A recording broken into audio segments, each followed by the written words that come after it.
Okay, so welcome to all students once again to this fourth session of vectors in the online series of Iitians Hub. So hope all of you are doing well and following vectors more or less all right.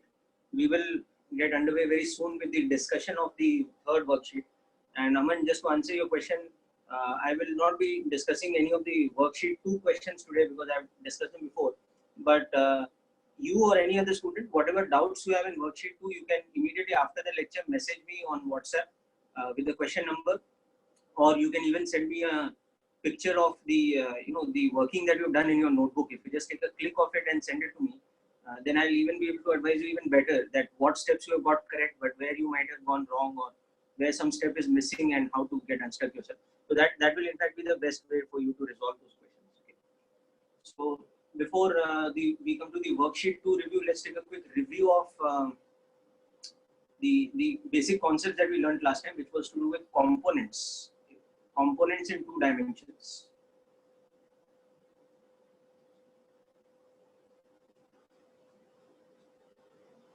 So if we take a vector in what we call the xy plane, or the 2-dimensional axis system, so how do we write the components of that vector? So let's quickly review that concept first, and then from that what we learned about component algebra, that is how to do algebraic operations using components. Okay. So we saw that in a standard xy system, if your vector geometrically looks like this, okay, and this time just for argument I'm drawing the vector at some arbitrary place, so it need not be just at the origin. So if the vector looks like this, let's say, okay, such that when I draw a perpendicular each on the x and y axis, like this and like this, so it cuts what we call a projection on the x axis, which is like this, and a projection on the y axis, which is like this. Okay. So here understand the origin of the vector. I have not drawn it from this origin, I have drawn it from an arbitrary point. So that's why I am dropping these perpendiculars. So this length over here becomes ex, and this length over here becomes ey, and therefore this thing can be treated as a vector, which is ex I cap, and this thing can be treated as a vector, which is ey j cap, and this thing can even be placed here. You can even place this vector here. So you can see that the vector E is that scalar quantity ax multiplied by the unit vector along the x-axis I cap, okay, plus the scalar quantity ay multiplied by the unit vector j cap. So this is the vector in component form, where we understand the relationship between this vector and these two things, that the two geometrical properties, that the length of the vector or the magnitude is e, and this angle is theta with the x-axis. You can see the connection between these relations is like this, that if we know a and theta, we can find ax and ay using these formulas.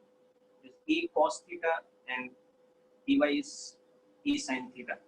Or on the other hand, if we know the vector in component form, so we are aware of ax and ay, then we can find the magnitude of the vector as square root of ax square plus ey square, and we can find theta from the formula. Tan theta is equal to ey by ax. But here we just have to be mindful in the second case, this one, we just have to be mindful of trigonometry in 4 quadrants. So that ASTC rule becomes very important over here.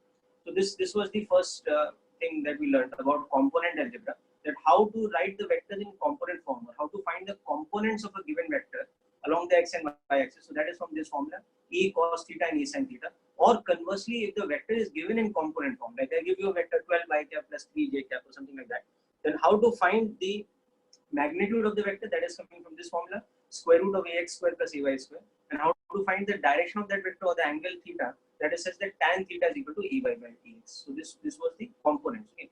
Next thing we had seen, vector algebra using components. So that is what we call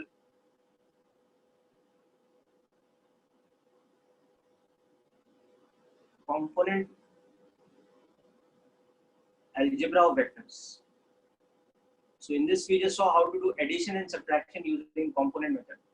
So for example, we saw that we can express the sum of 2 vectors A plus B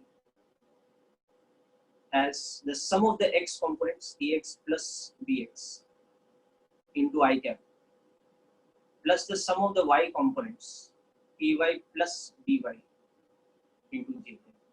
Or for example, we want to express the sum of 3 or 4 vectors. So we can do that way also. Suppose we are doing A plus B plus, let's say, a number of vectors, C plus D. Then it just becomes the sum of all their x components, that is Ax plus Bx plus Cx plus Dx, the last one. The sum of all of their x components added to the common term I cap, multiplied by the, and the sum of all their y components. So Ay plus By plus Cy plus the fourth vector D is y component, but added commonly to the J cap component. Okay, so this was the basic thing that we saw last time. Okay. I still have a few more students joining in, so restarting the recording. Right, so hope you've understood up to here, all of you. So for example, if you're adding 4 vectors, A, B, C and D, so you just simply add up all their x components into I cap, then add up all their y components and multiply that with J cap, and that becomes the result. Okay. Similarly, if we are, for example, subtracting 2 vectors, how to, so I still have people in the waiting room. Some people might be having difficulty with the internet connection anyway. So, right. So if I'm now, for example, subtracting 2 vectors, so I'm doing A minus B, then the same algebra now happens with the components on the right hand side. So it becomes the x component of A minus the x component of B, because now this is A minus B. And similarly, the y component of A minus the y component of B becomes like this. Okay. Or for example, if we are doing a hybrid kind of operation,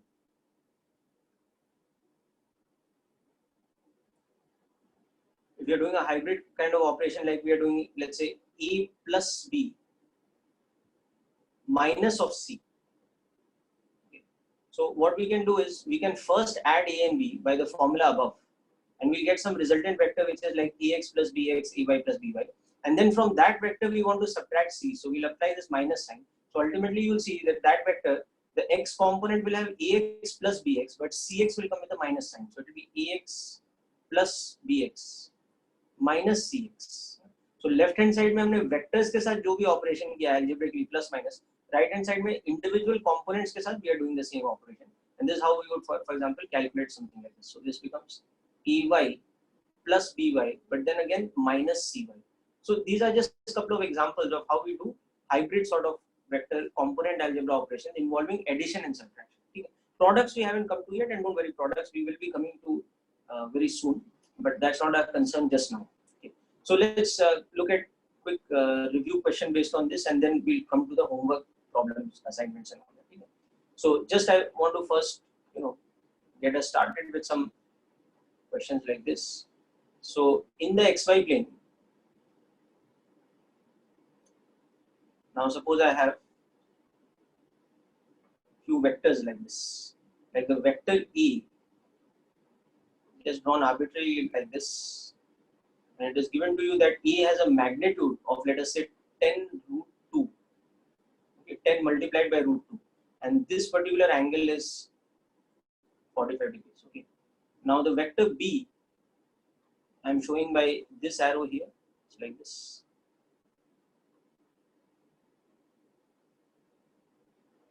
Okay. And that vector has a magnitude of, let us say, 15. Okay. And this angle here is 37 degrees. Okay. And similarly, I am showing you another vector now.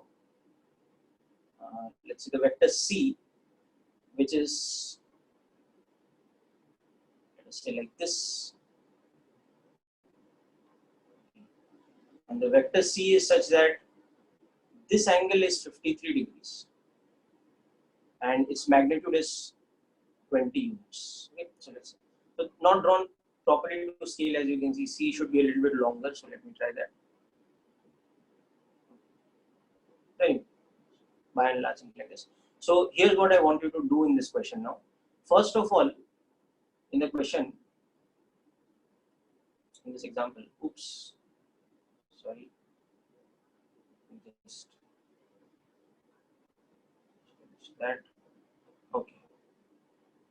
Now we should be good. Okay.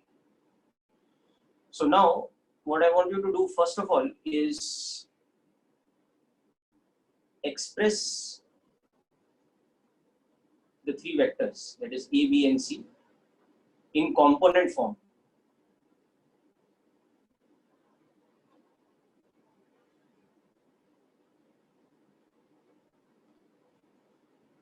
Okay. Or sometimes we also call this I cap, J cap notation. That is a notation which involves the I cap and J cap unit vector. Express this. Okay. So that's the first part of the question.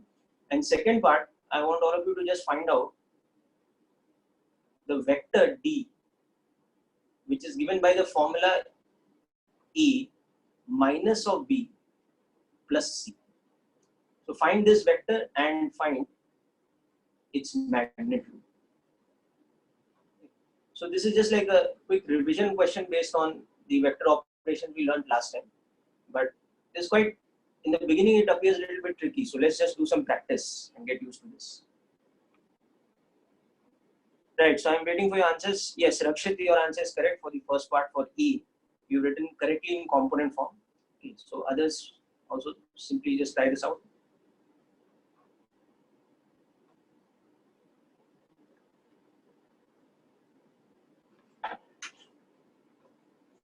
So immediately after doing this, we'll be coming to the, yes, Shashwat, right?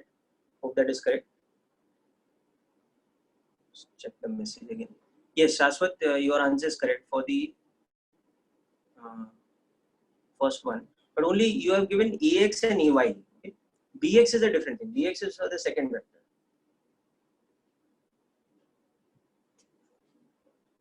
Yes, Asmi, that is correct for vector A. Good. Like that, like all of you do, yes. So Shashwat, now it is correct. Yes. Rakshit, the second one, you have to be careful about the signs. See how the vector is pointing. Okay. So in the second one, here is my advice to all of you. Redraw the vector from the origin. See, right now I've made the vector point at the origin, but draw it like I've drawn vector C and it will become more clear. Yes, now it is correct. So Rakshit, your X component is correct for the second vector. The Y component was correct earlier also.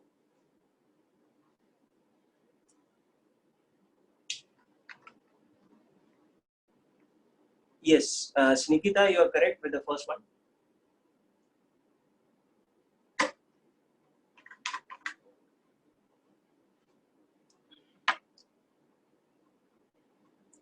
So ask me the same thing. With the second one, you have to be careful about the algebraic sign of the components. Just be careful about the algebraic sign. So I'll just tell you what's happening in the first part, for example. In the first part, for E, you can clearly see that the vector E has a magnitude of 10 root 2 and the angle it's making with the x-axis is 45 degrees. Because if you draw the vector A directly from the x-axis, you'll see it's like this. It's making an angle 45 here. And its magnitude is 10 root 2. So with respect to my standard xy plane, it's like this. So now you just use the formula. So Ax is E cos theta.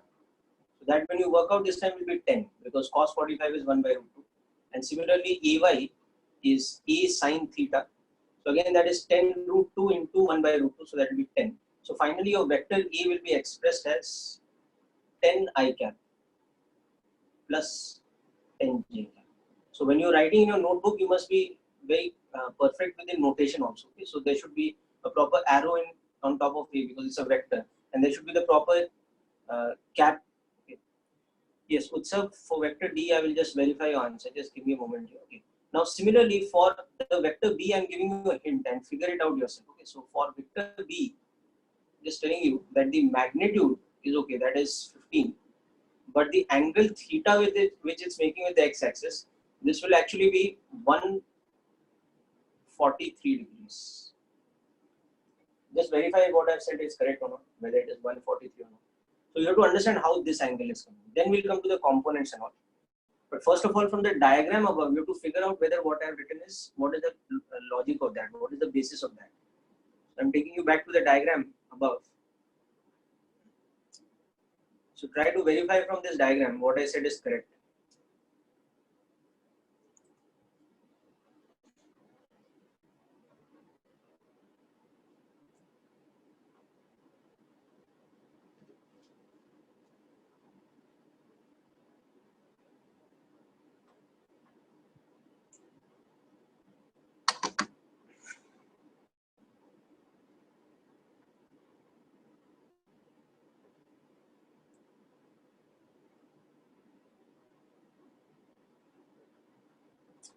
Yes, Harpriya, your answer is correct. So Rakshit, your answer for which one is that? Achha, C. Yeah, C, your answer is correct. Good. And Utsav, I will just verify your answer for the last part. Okay, E minus B plus C. But if your EBC are correct, then this must be correct. And EBC are correct.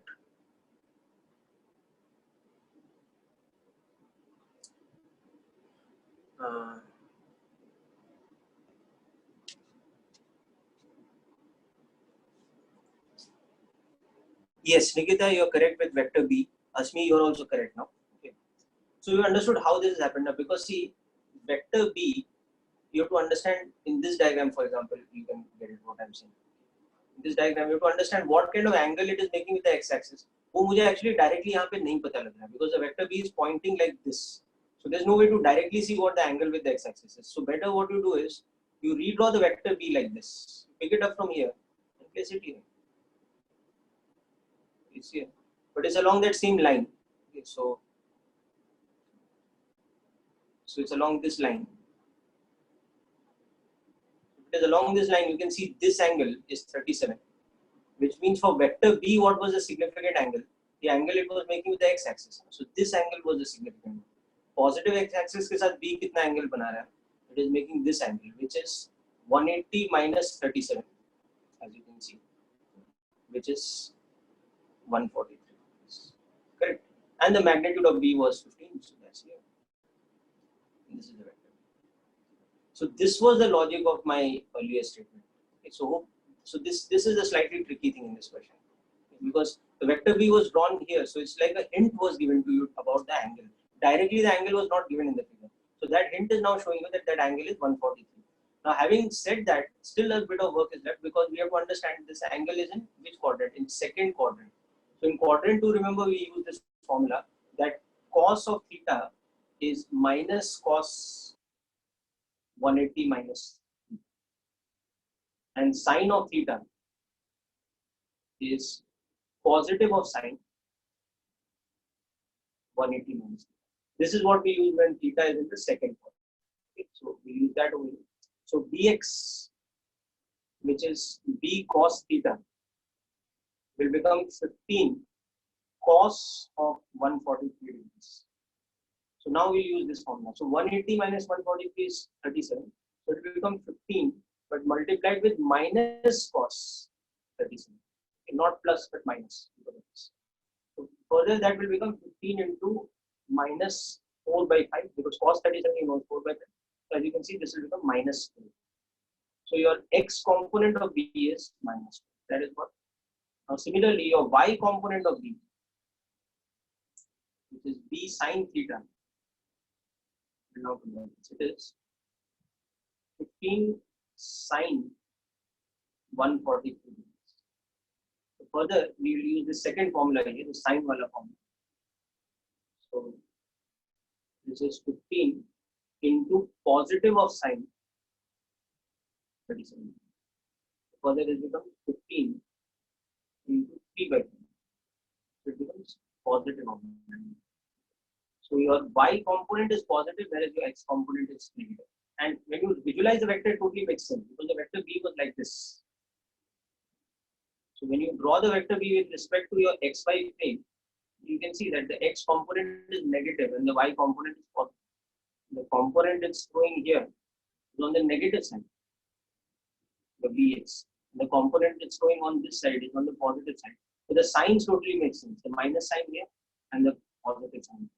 So anyway, now picking up the expression from here, the vector b properly will be expressed as minus 12 I cap plus 9. So the signs are very important here, because if we mess up the signs, then we're totally getting a wrong vector. If we write it as 12 I cap plus 9 j cap, then the vector is lying somewhere here. It's not lying here at all. So it's the wrong vector altogether in that. So that is why this trigonometry in 4 quadrants and all this thing is very important. Yeah, Rakshit, okay, so that's clear. Varun, vector D, I will just verify, just give me a moment, but your vector C seems to be correct, yes. Guys, just give me a moment, I'll work out the vector D for you. In the meantime, if you worked out the vector D in component form, next thing is you can find the magnitude of it. Okay. So I'll just minimize this little for you. So this is the complete story of vector B.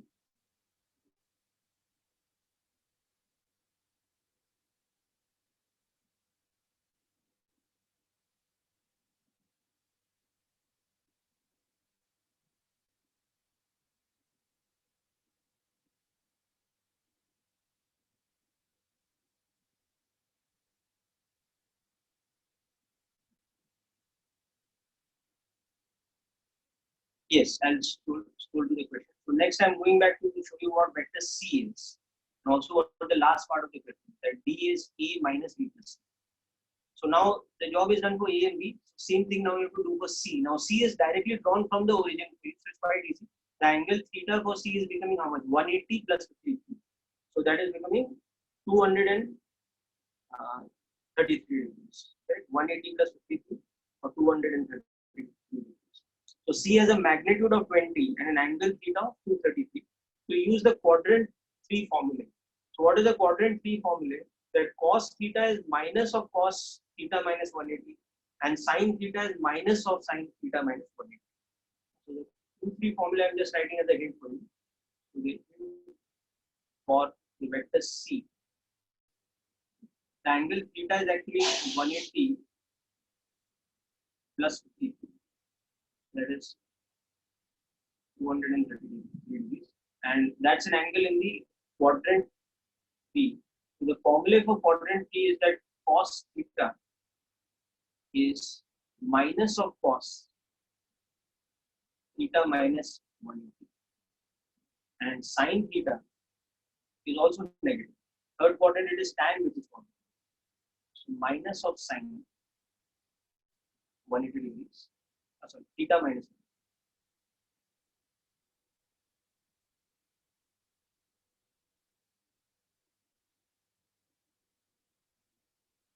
So these are the formulas that we will be using for the vector C. And then of course we'll be calculating D, which is this.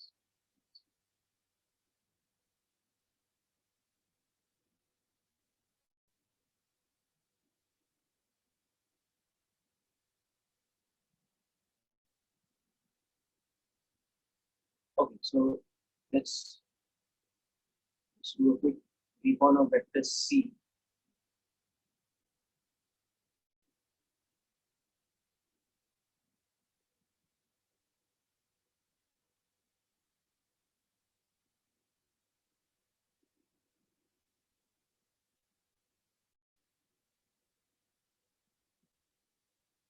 This was a magnitude 20, and this angle was 53 degrees, which is why it was important to understand that with respect to the positive x-axis, the proper angle theta is this one. That theta was 230 degrees of 180 plus 50. And the magnitude of the vector C is 20. So now just use the formula. The x component of C is C cos theta. So here that will become 20 cos 233, which I'm directly writing now. It will become 20 into minus cos 3. That is 20 into minus of 3 by 4. Minus 12. That's your x component. And similarly, my y component is c sine theta. So that is 20 sine 233. That is 20 into minus sine 53. That is 20 into minus of 4 by 5. So that is minus 16. So that's it. Now I've got the components individually. So the vector C will become the x component minus 12 I cap plus the y component minus 16. And if you are really interested in proper accuracy here, see this is a little bit wrong. The vector C is more like this because that angle is more than 45, this 53. So it's more actually like this. So that is why its y component is longer in length. The y component is 16 in length and the x component is 20. The angle I've drawn, it actually looks more like 50 degrees or 30 degrees. But anyway, that's just for demonstration purpose. So this is the this part, okay, the vector C. So we are done with the first part. We've expressed A, B, and C in component form. Yes, Aditya, that's good. It appears to be correct.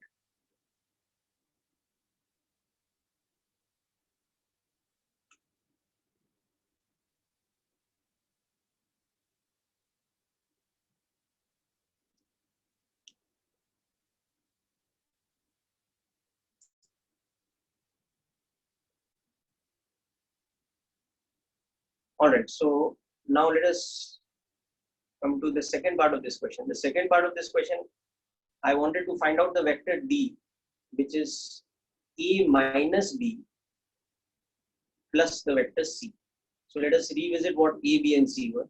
So here the vector E was 10 I cap plus 10 j cap. It was in first quadrant.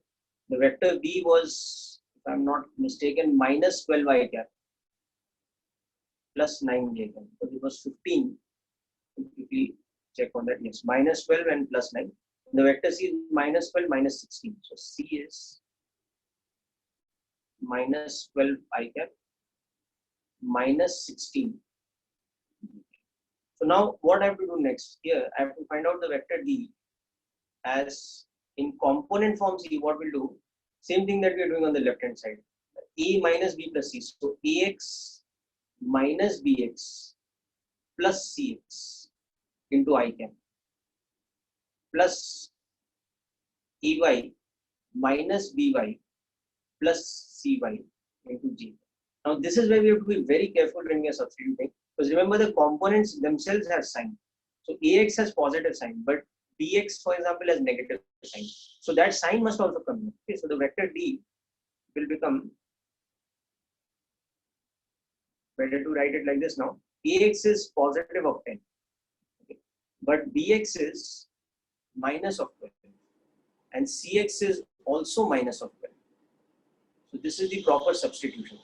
Okay. And you should take all the time and do these steps properly. Just don't be in a hurry. Then you won't make any mistake. So EY is again plus 10, but BY is this time plus 9, and CY is minus 16. So it is AY minus BY plus CY.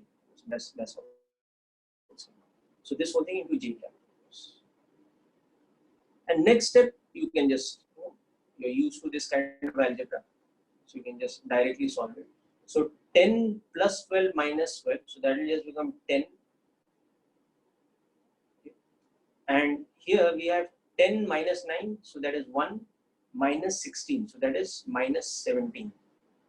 Is that correct? No, it will be minus 15, because plus 1 minus 16, so minus 15.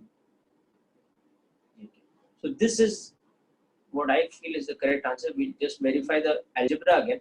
But anyway, this is the correct method. So it is just a matter of now substituting and getting this correctly. Okay?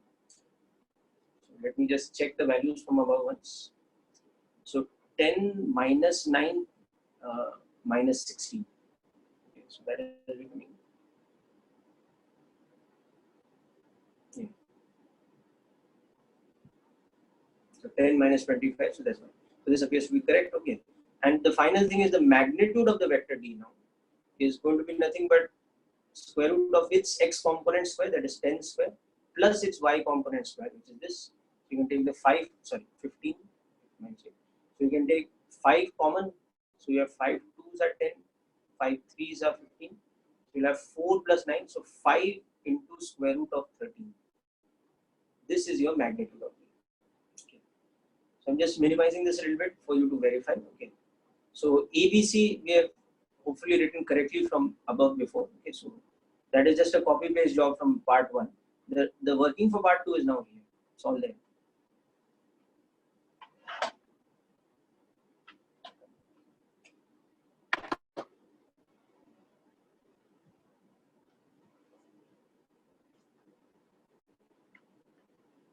It will be slightly less than 10. Root 13 will be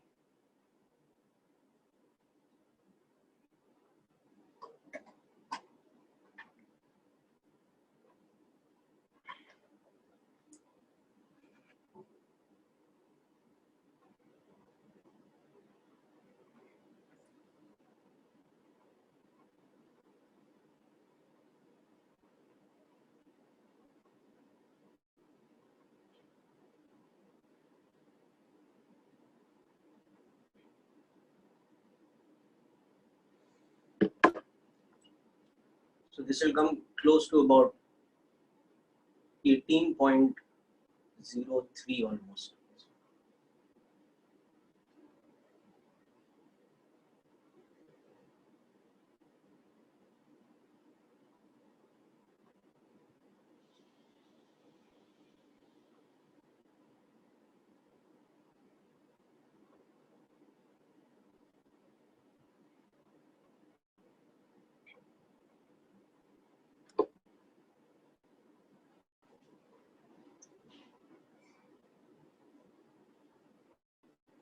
Okay, people. So hope the working of this is clear.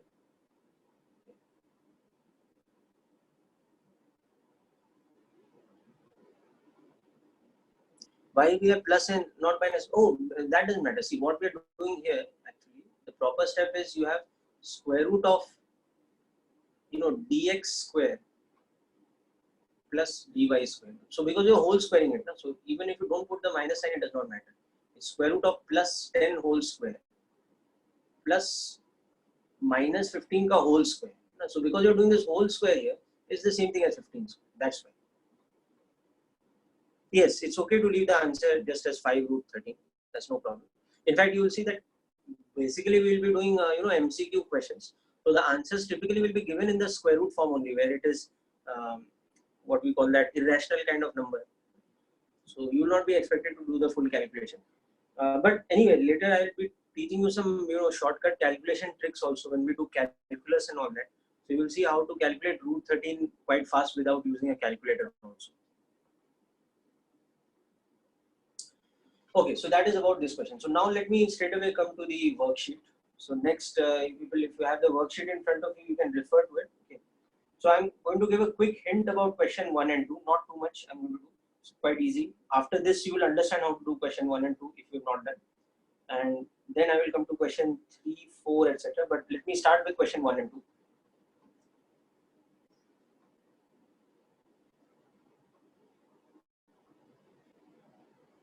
So next up, let us do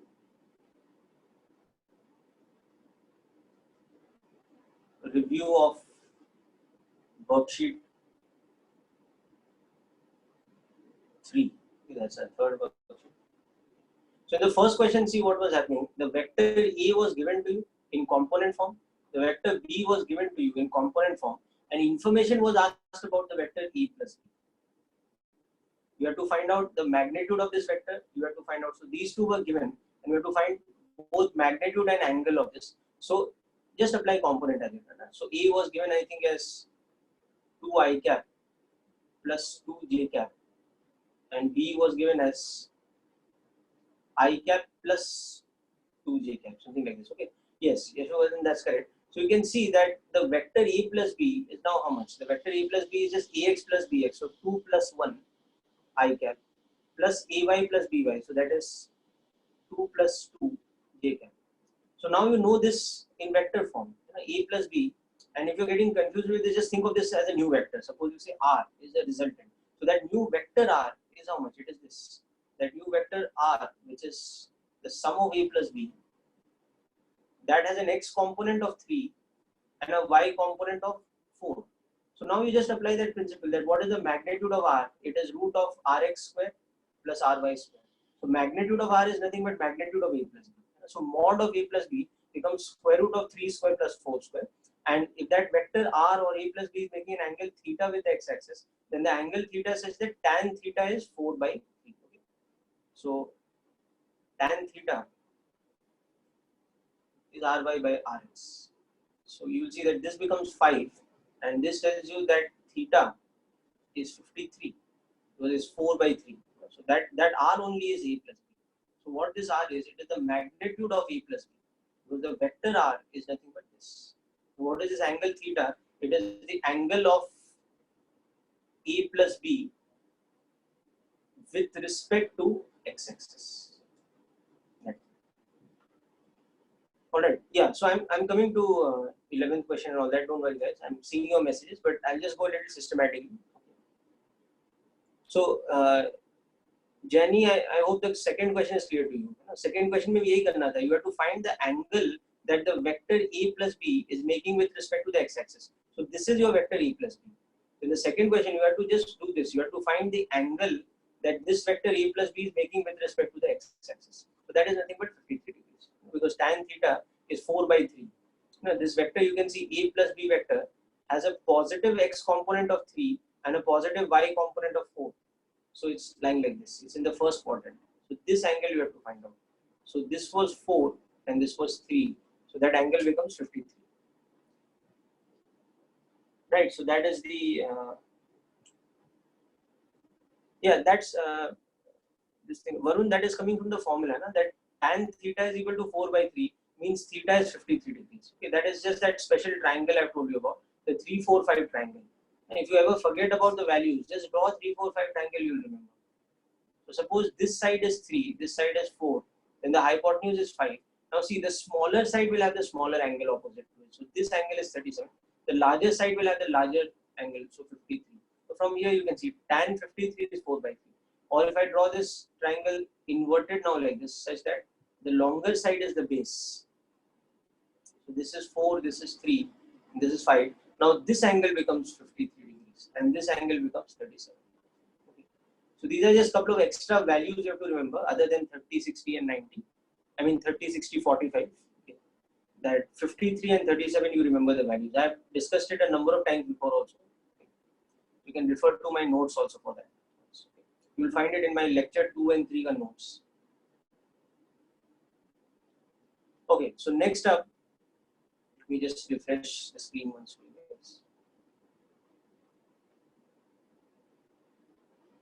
Okay, so next we are coming to problem number 3. So just go through that.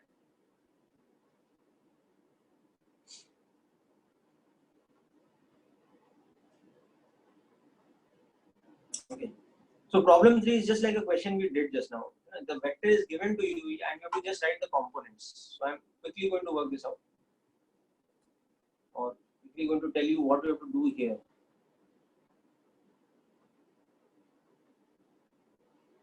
So the vector E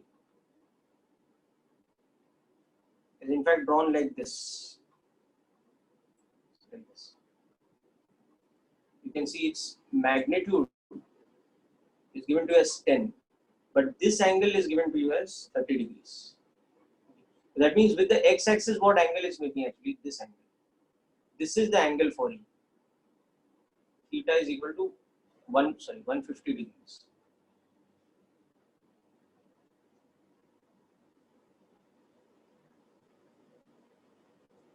Okay. So use the value now. Cos 150 is minus cos 30. So that is minus root 3 by 2. And sine 150 is positive of sine 30. Second quadrant formula. Okay. That is half. Okay. If you are having difficulty with this diagram, you can just redraw the vector A over here. It's very clear. Just shift this vector A from here to the origin. It becomes very clear. It's the same vector. Change anything about it. So this is my vector E. Its length is 10, and this is the angle theta. This angle theta you have to find out. Now this angle was given to us as 30. So this angle you can see is 1. And then use the formula and you get the vector Ex and Ey. Using E sin theta and E cos theta. Sorry, E cos theta for x. So this should be fairly easy. Okay.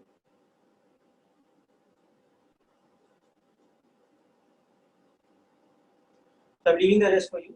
Try it out. If you still have difficulty, you can always contact me. That's not a problem. Okay. Next, let's come to question number 4. Now, 4 was a slightly more tricky question because Rakshit, to answer your question, it's not wrong to take the angle as 30 and then just put the sign by hand. But then you have to rely on the diagram, okay, to understand the sign. You can just look at the trigonometry of this triangle. So what Rakshit is saying here is that the vector E in the previous question, it was like this. So why can't I just use this angle 30 and get the components? Okay, because why I have to go to 150 and all that is fine. You can do that, but then you have to put the sign of the components by hand. Okay. So then you have to solve it more like trigonometry. You can see here that in this right angle triangle, this side is the base, this side is the perpendicular, okay, and this side is the hypotenuse. So you know the hypotenuse is whatever 10 or, and the angle theta. So the base will become 10 cos 30, and the perpendicular will become 10 sin 30. But then when you write in component form, you have to see that this component is positive, this component is negative. So your vector will become negative of whatever that base is into I cap, but positive of whatever that perpendicular is into J cap, and you will get the same answer as we got earlier. So you can always go with the geometrical sort of derivation of this. Alright, so that's third. Now let's come to question 4.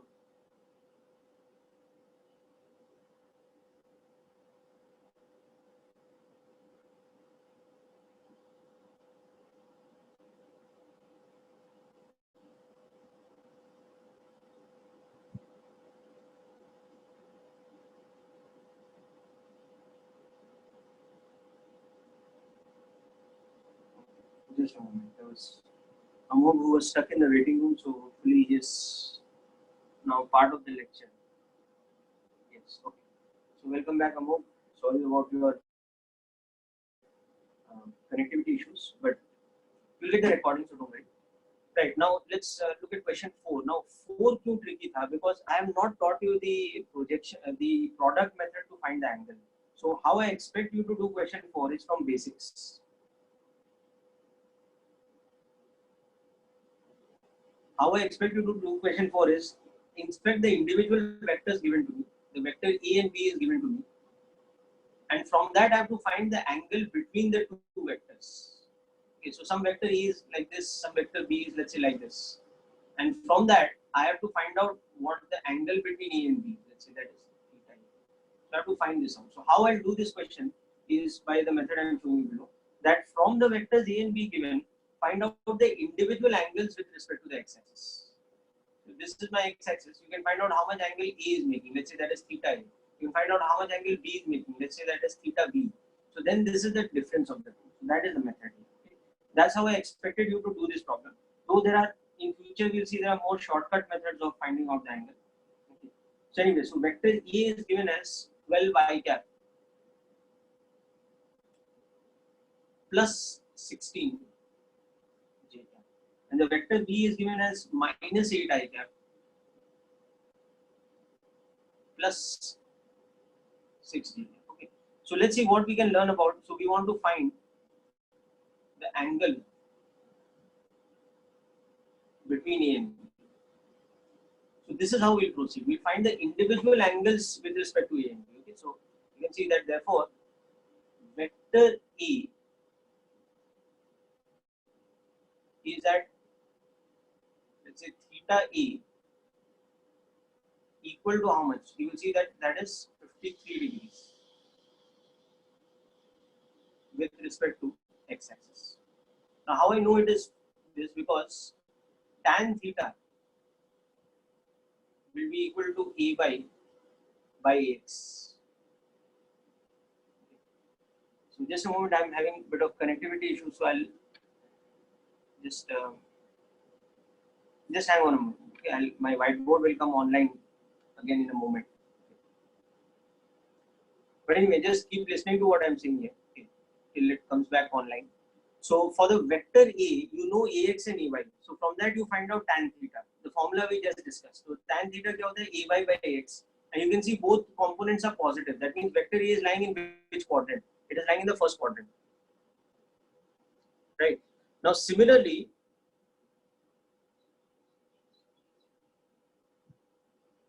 yeah, so that is what I just discussed in the question we did earlier also. Na? That given a vector, how do we find the angle with respect to the axis? It is tan inverse of Ay by Ax. So if you just draw the, okay, yeah, Krupa, the answer you given is correct. So if you just draw the vector A or just look at its components, the y component is plus 12 and the x component is, the y component is plus 16 and the x component is how much? Plus 12. So how much angle it will make? Just use trigonometry over here. Tan theta is nothing but the y component divided by x component. So tan theta is how much? 16 by 12, or that is 4 by 3. And we just discussed that tan theta agar 4 by 3 hai, that means theta ka matlab, theta ka value kitna hai? It is 53 degrees. So that's all we are doing over there. Understanding the point? Now do that same thing for the vector b. Now what you will notice for the vector b is that its x component is negative and its y component is positive. You know, b is minus 8 I cap plus 6 j cap. So what is the problem with the vector b now? You'll realize it's not in first quadrant, it is in second quadrant. So you have to use the formula for the second quadrant. So tan theta is how much? It is 6 by 8 or minus of 6 by 8. So it is minus 3 by 4. So tan theta is minus 3 by 4 and the angle is in the second quadrant. So if tan theta is minus 3 by 4 and the angle is in the second quadrant, how you will find the angle, how much it is? You will have to use the formula for the second quadrant. And by that you will see that the angle will come out to be 143 degrees. So B will be making an angle which is 143 degrees with respect to the x-axis. Whereas A is making an angle of 53 degrees. So from that you will get the difference which is 90 degrees. Okay. So just work out this question all of you while I'm getting the whiteboard online again. Just to illustrate, what we are doing is I have converted this information about vector E, this information, into a diagram. That vector E is 12 I cap plus 16 j cap. So it's looking like this in the diagram.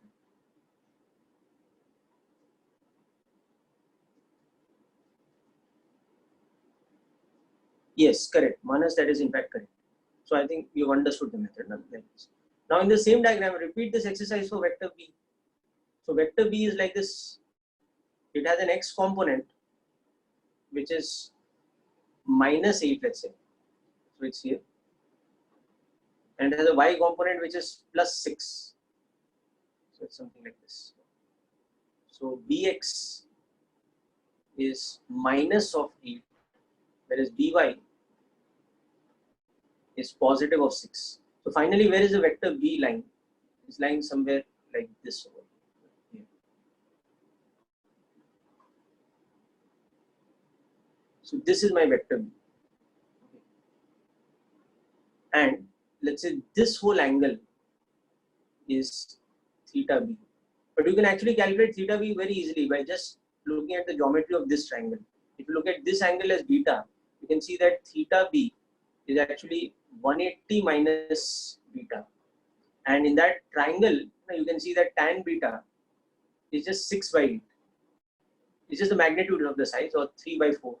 So that means beta is how much? It is 37 degrees. So that means what about the angle that B is making with the x-axis? It is 180 minus 37. So it is 143 degrees. Okay. So once I've got this theta A and theta B, now I come to the important thing, that what the angle between A and B is. Okay. So I'll just maximize this diagram a little more. Okay. So now I'm interested in this whole angle, the angle between A and B. So that angle you can see will come out to be 90 degrees. Okay. I'm interested in this whole angle. This angle. Let's say this angle is theta AB. Okay. So the angle between A and B, that one, I'm interested in that, and that is nothing but the angle that B is making minus the angle that E is making. So it is 143 degrees minus minus 53 degrees. So that is 90 degrees. So this is your correct answer. That's 90 degrees. Some of you might have, read about scalar product and dot product sometime earlier, or might have read ahead now also and seen. So there is an easier method using scalar product, how to find the angle or how to verify that the angle is 90 degrees. But I didn't want you to use that method in this worksheet. In this worksheet, I wanted you to do it by fundamentals. So this is the method I was looking for. So this was one of the questions which was a little bit tricky. It was an indirect thing which I asked you in the question. That's why.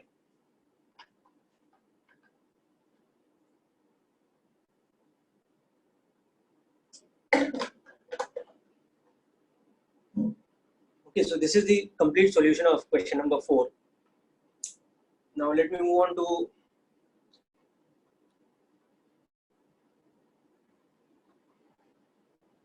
question 5, for which I will just give you a hint. It's quite easy.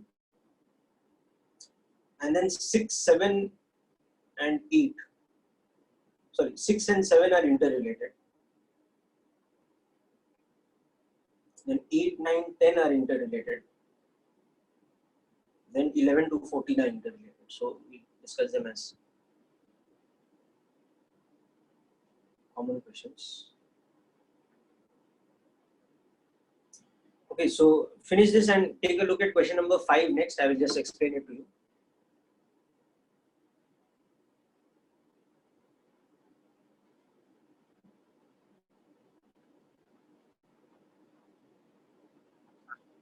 Yeah, Yashovardhan, I agree that it's lengthy, but see, there's no problem. I mean, let it be lengthy.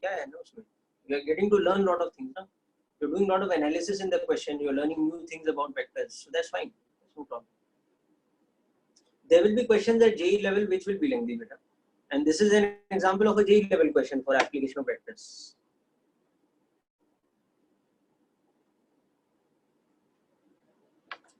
Okay, so next I'm moving on to question number 5. Okay, which I will just give you a hint of how to work out this because it's quite easy.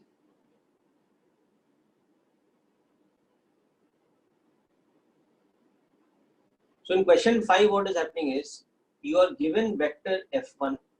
The force F1 is given to you. The force F2 is given to you. But the force F3 is unknown. And it is also known that the vector sum of F1, F2 and F3, when they act simultaneously on the particle, the 3 forces, nothing happens to the particle. The net force on it is 0. So this information is given. So from this, we have to find out how much vector F3 is. So it's very easy. From this, the vector F3 is just minus of F1 plus F2. Okay. So what you do is vector F1 and F2 are given in terms of component form. So it's something into I cap plus something into j cap. Same with this one. Okay. So you add these two, so you got the quantity inside the bracket.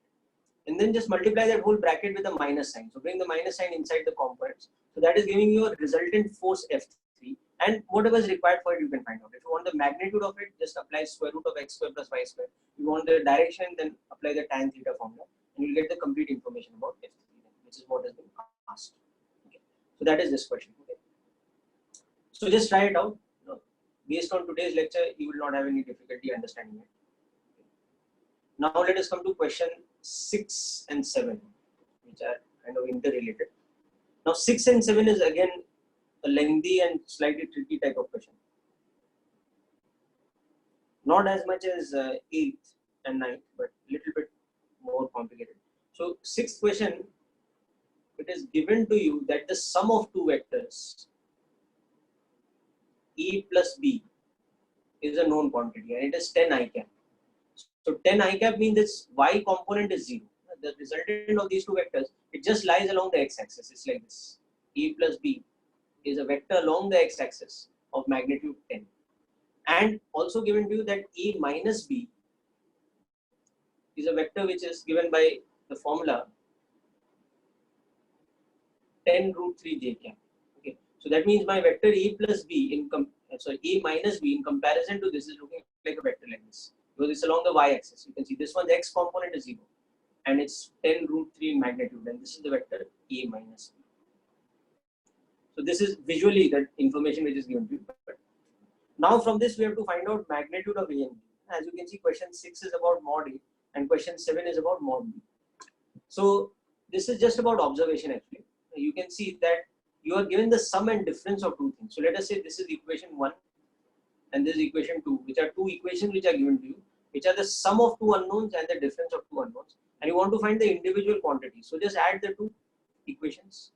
So equation 1 plus 2, if you do, on the left hand side you have A plus B plus of A minus B. So you have 2 times vector. Okay. And on the right hand side you are adding these. So it is 10 I cap plus 10 root 3 j cap. So that means the vector A is half of this. Okay. And then just take the half inside the bracket. So that means the vector A is becoming how much? It is becoming 5 I cap plus 5 root 3 j cap. So that means the magnitude of the vector A is the x component square plus the y component square, which will in fact come out to be 10. Okay. Now, just as I have manipulated these two equations to find out A, try something to find out B also. It's pretty easy. It's very, very easy. So that will give you a 7th question. Okay. This is the 6th one. I wanted to find out magnitude of E. Yes, very good, Atharva. That is what you can do.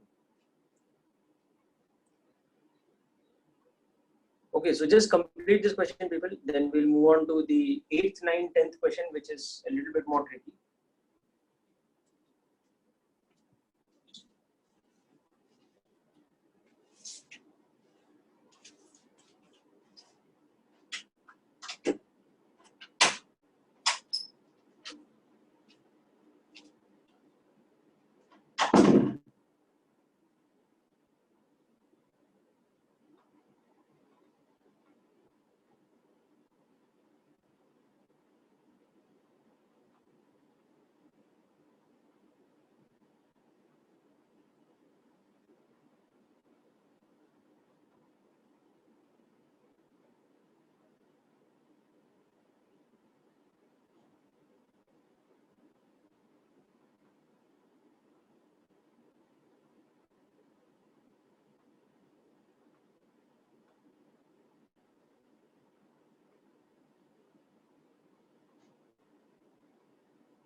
Okay, people. So I hope you have got. You can see a lot of messages.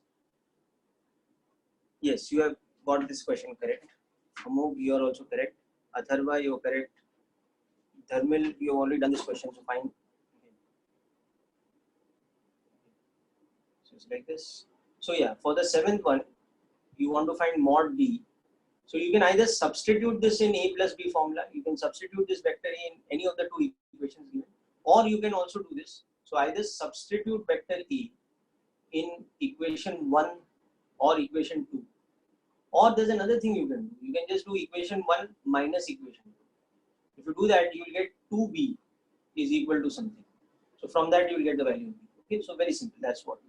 So that's what I'm leaving it at question for you for this question. Okay. Now next I will come to question 8, 9, 10, 11. I think. Or is it 8, 9, 10? Yeah, 8, 9, 10, 11. Sorry, 8, 9, 10 are interrelated. Then 11 to 14. Okay. So let us see this. So this is now a slightly more tricky type of question. Question 8 to 10. Now this is the information that is given to us in the question, that magnitude of the vector E is 5. Okay. The vector C is A plus twice of some other vector B. Okay.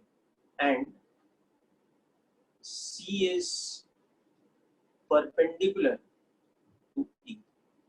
So this is additional information given to me, that the vector C, which is the sum of, just hang on a second, let me refresh this. Again, I'm getting some lag actually.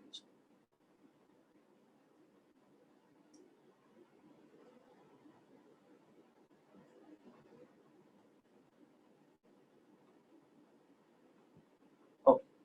So this is another information that is given to me, and another information that is given to me, that if the vector D is the simple resultant of A and B, then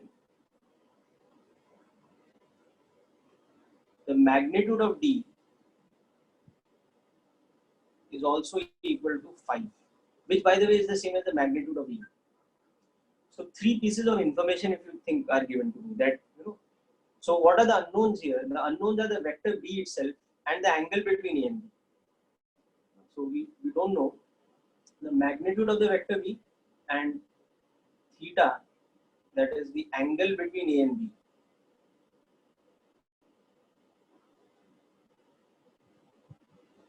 And that way, yes, if you think about it, we don't know the magnitude of C also.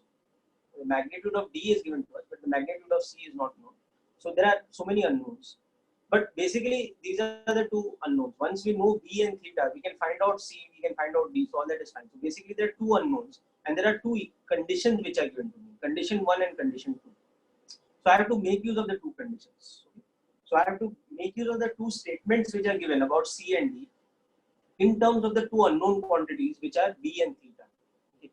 Now, see, where this question must have put you off is that because this is, till now we've been using component algebra, and this is going to make component algebra a little bit difficult to apply. So how we do this? By component algebra. So I'll come to that next. But first, let's see that if you thought, okay, components are looking a little difficult here, why not go back to geometry?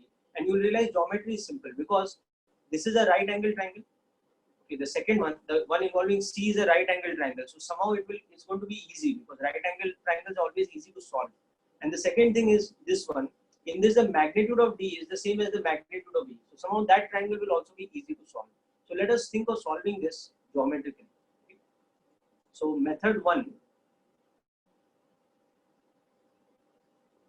which I'll use here, is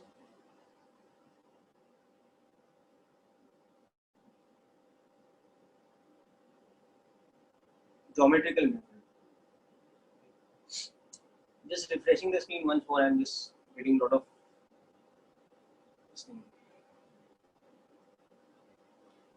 lag. Just a moment.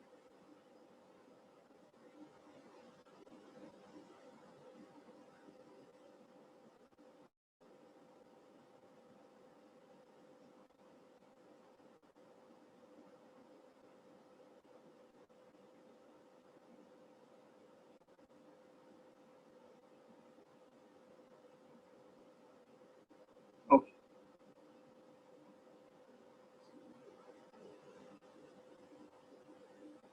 Okay. So the first thing that is given to me, that magnitude of A is 5. Okay. And C, which is A plus 2B, is perpendicular to P. So let's make use of this in a geometrical diagram. Okay. So if this is the vector E,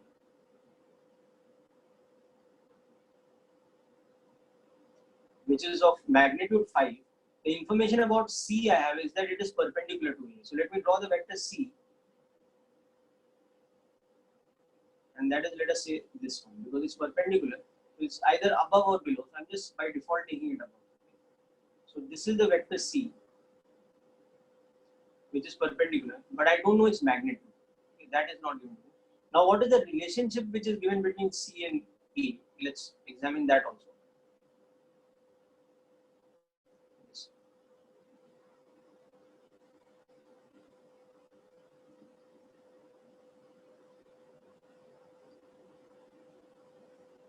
Yes.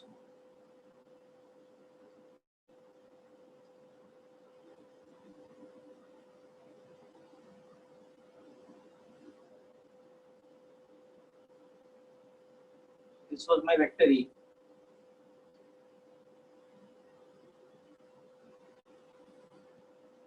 Right. Now, what was the relationship between C and A? That C is A plus 2B. So, in this diagram, where should the vector 2B lie? Okay. So, just recalling that if this is a vector A and this is a vector, let's say B, then this is the sum of A and B, C. So, here this one is here. So, the one we are adding, that has to be where? It has to be here. So, the vector 2 times of B actually has to be here.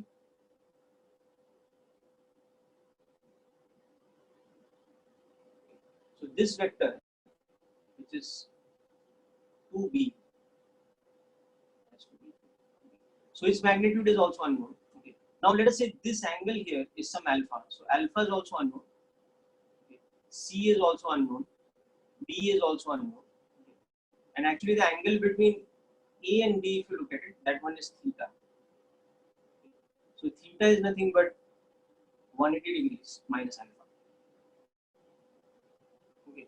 Now, you might ask that how did I realize that the angle between A and B, which is theta, is an obtuse angle? I realized from this diagram that if the sum of two vectors is perpendicular to this one, then the second vector has to be like this. It cannot be like this. So it has to be at an obtuse angle. So that's how I realized. Okay. Now let's see what we are getting from this triangle. So what we are getting from this triangle is that this hypotenuse is 2b and this base is 5. So E divided by 2b, because the magnitude of the vector 2b is nothing but twice of b, is equal to how much? I am getting this as cos alpha. This is one information I am getting. Okay. Or I can say that 5 by 2b, because A is 5, is equal to cos alpha. This is one information. The other I am getting is about C actually. You can see that this side is C in length. So C square is equal to the hypotenuse, which is 2b whole square minus A square. So this is the second information that I am getting from the fact that it's a right angle triangle. So this information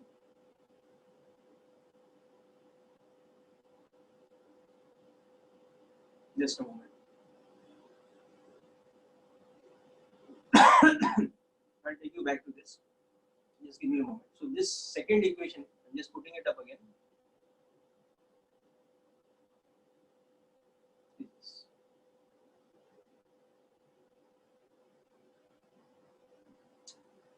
Okay, so just sharing that page again.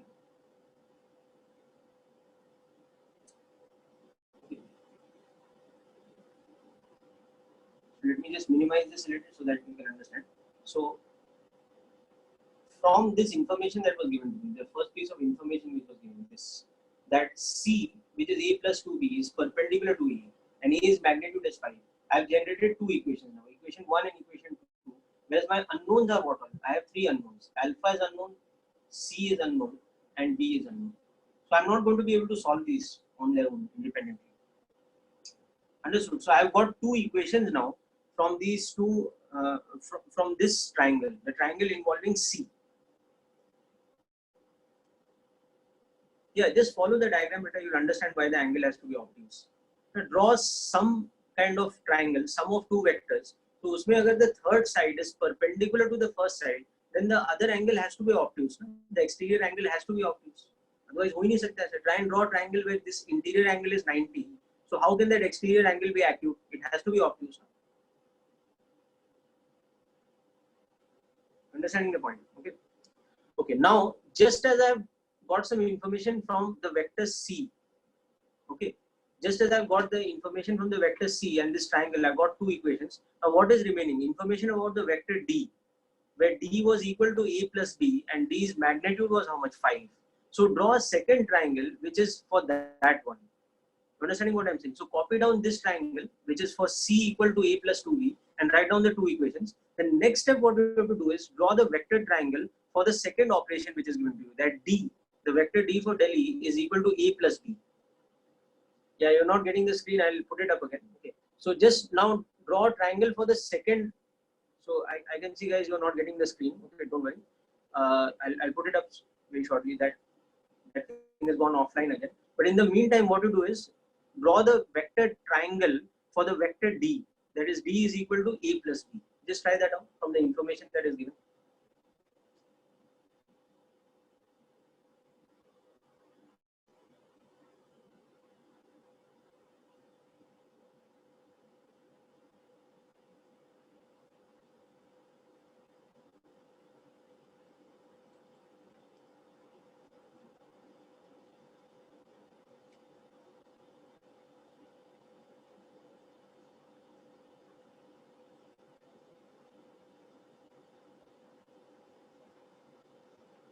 Don't annotate guys on this, and you will do that D is 5. Okay.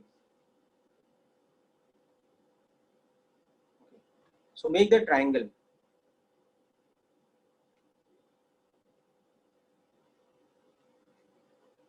Draw the vector triangle for this, and I will just refresh my connection once. Okay, in the meantime.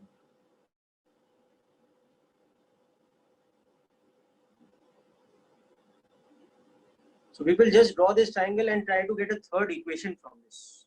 Okay. By that time, I'll get the whiteboard on again. Nobody.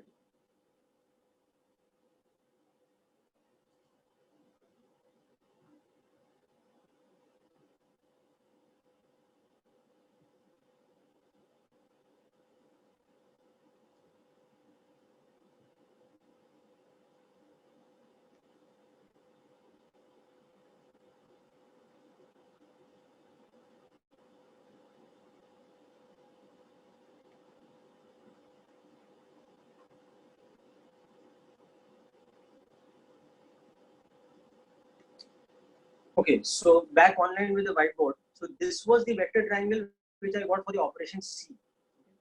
Now what I wanted to do now is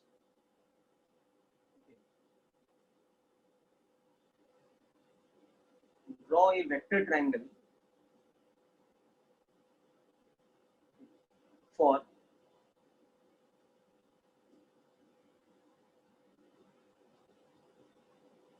the operation that D is equal to A plus B.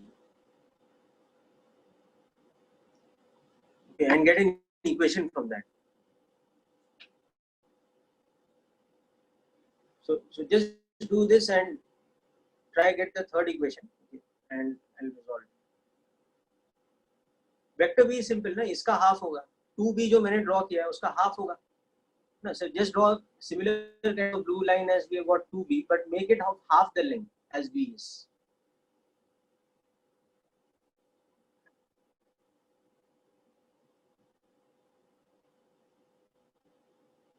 When you are doing this now, this triangle, in this you have b's magnitude is the same as a's magnitude, which is 5. Okay.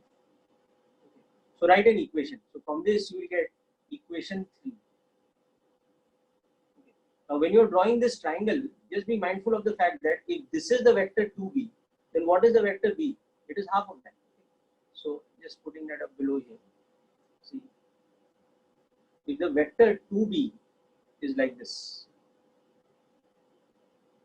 then the vector b is like this. It's just half of this.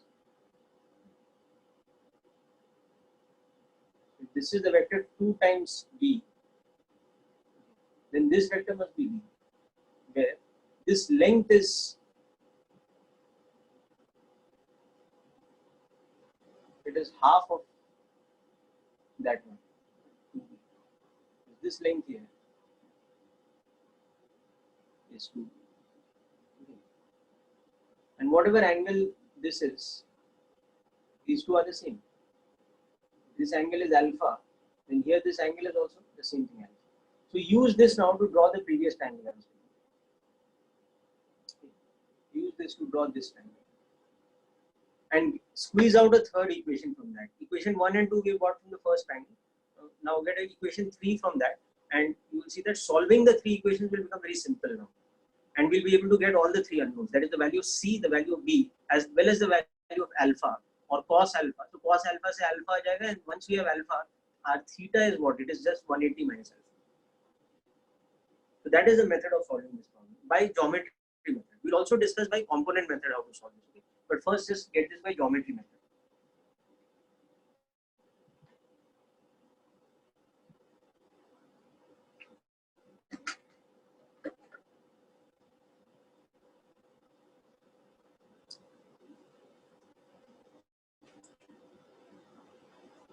Okay, Satyam, you can do that. I will get you back from the waiting room. Don't worry.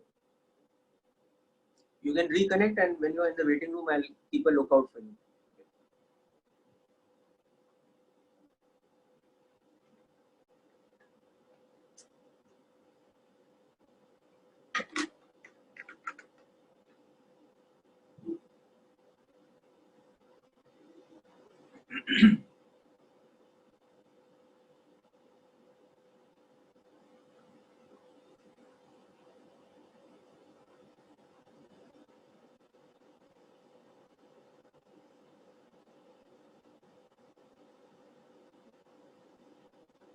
Yeah, equation 3 I'm putting up better, but I've asked you to work it out yourself first.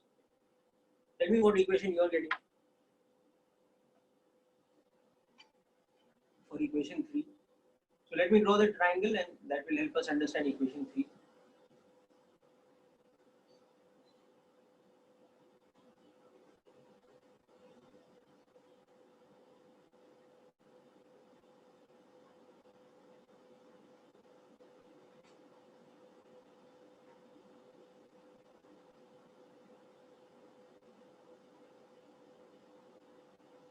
Okay.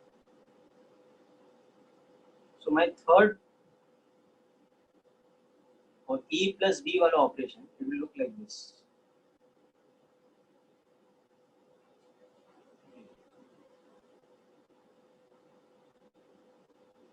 E is this vector, it is 5. Now B was going right up to here, 2B. So B will be half of that.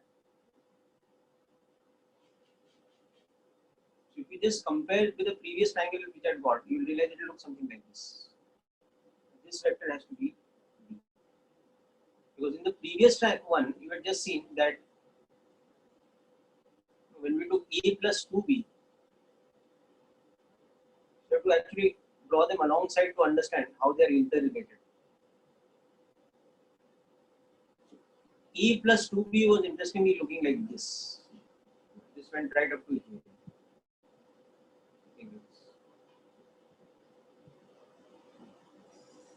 Because E plus 2B was a vector which was perpendicular.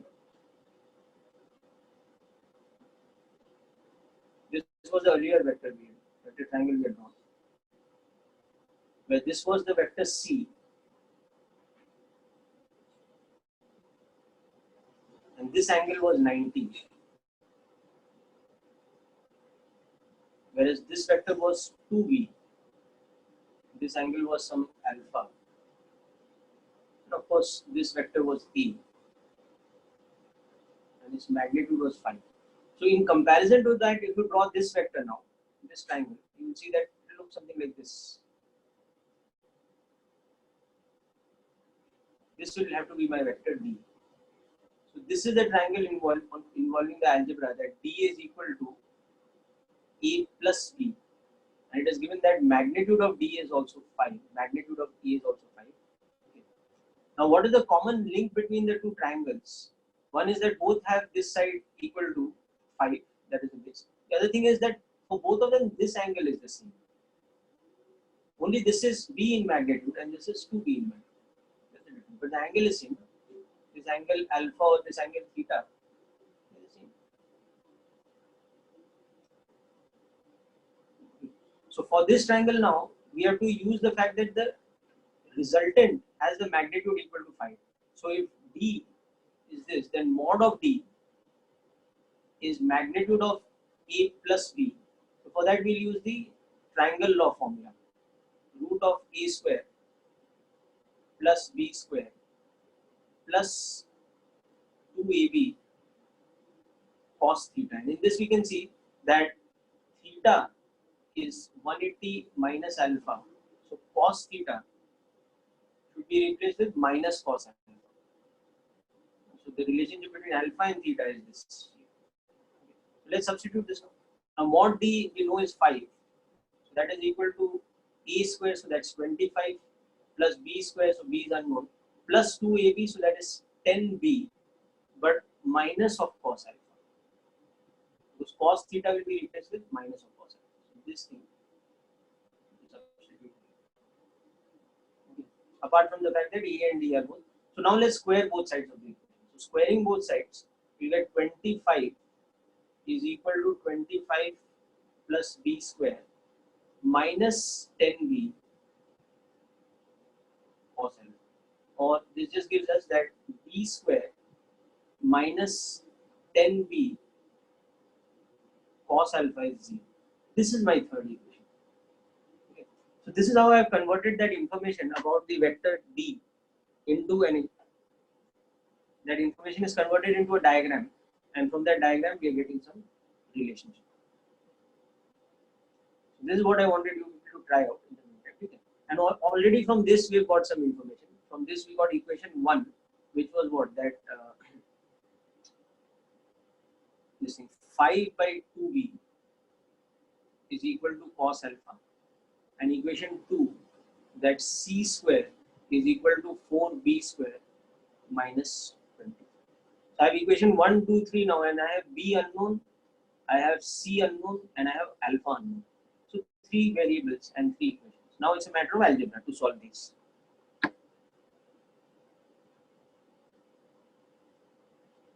Okay, oh, don't worry.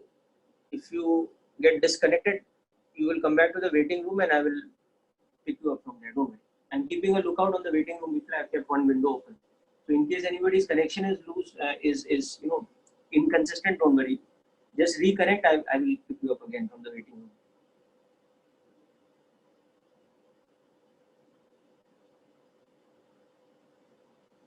I know some days it becomes a little frustrating with internet connection and all, but we have to make the best of what we can, and at least we have the video recording to rely on.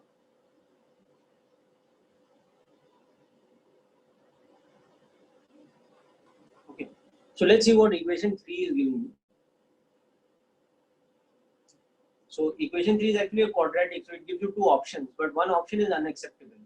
Because one option is giving you that mod b is 0. That's not possible. If you just solve this.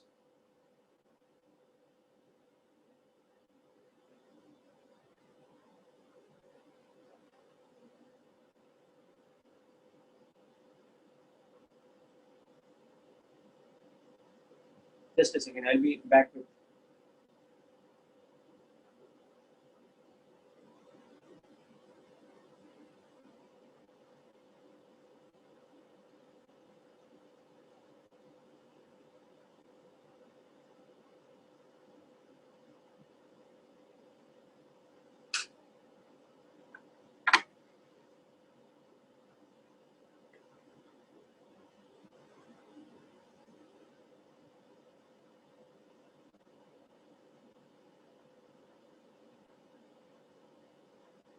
Okay, so yes, very good. That's correct.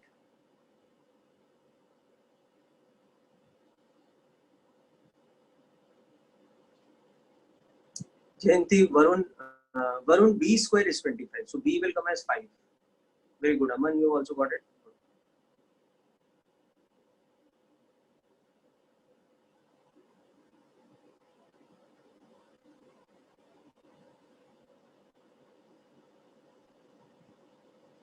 Bad internet connection seems to be a problem with all of us today.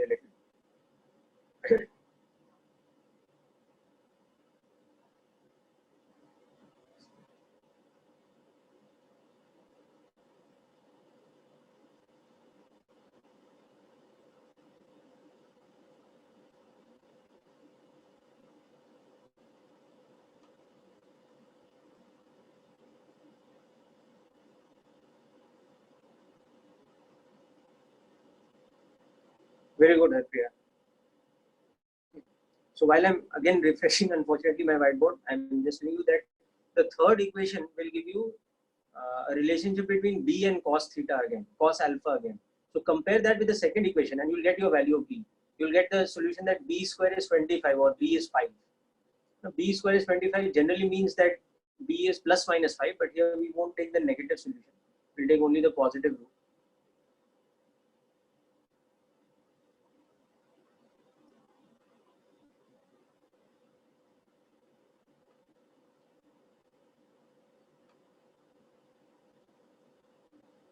And c is 5 root 3. That's correct.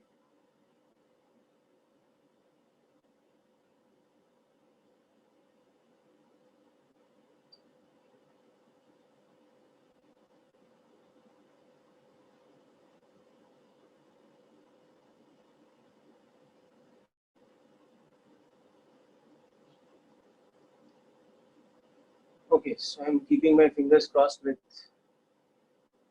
my software again. Hopefully this time it will not lag again. Okay. So as you can see, this equation is telling you that b is either 0, which is not possible, or b is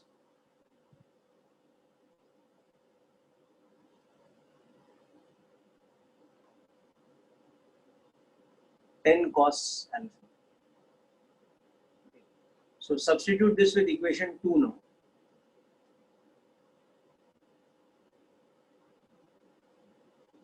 So doing that, you get the relation that b square is 25.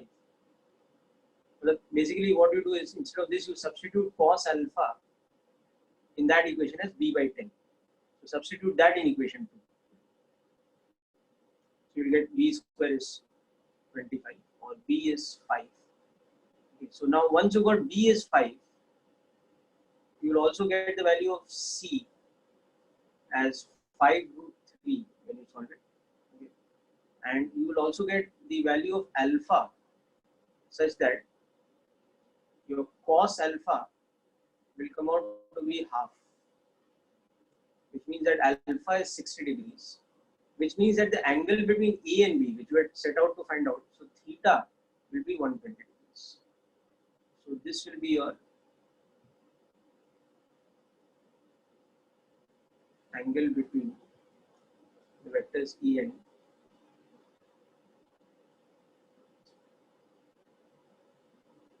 correct. Varun, that is correct. Good.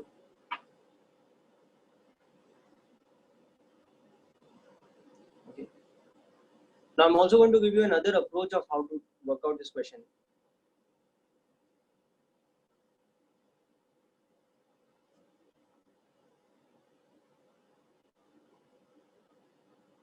For the alternate approach, we are going to use component algebra.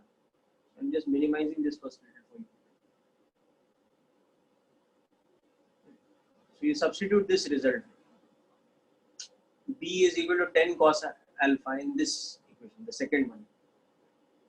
So cos alpha becomes b by 10. So from here b square becomes 25. Okay. So put that b square equal to 25 here, you will get the value of c 5 root 3. And put it back in the first equation, that b is 5, so cos alpha is half. So we get this.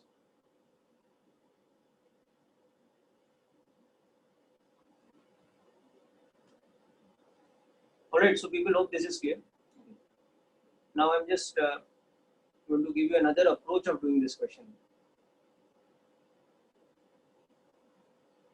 And this you will mostly do yourself, but you look at question 8, 9, 10. Alternate method.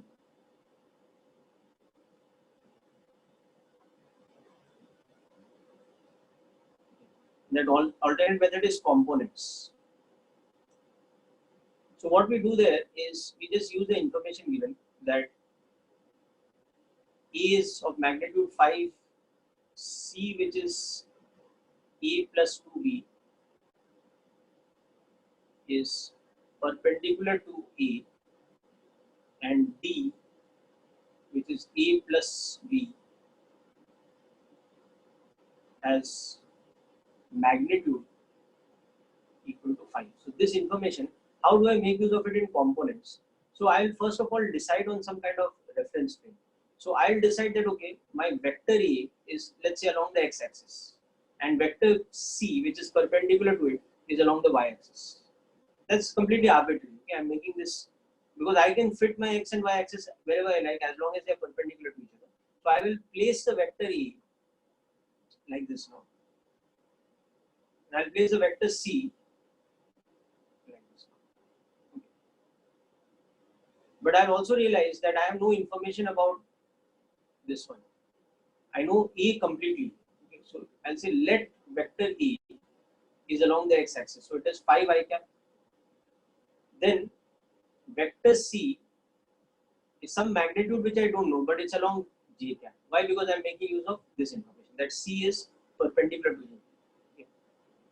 And D I don't have information about yet, but B also I have no information. So I'll just assume that B is something arbitrary. Okay. Let me assume here that B is like this. I'm not even paid attention to the fact that B का जो angle है वो x-axis से obtuse होना चाहिए, because in the beginning I don't know.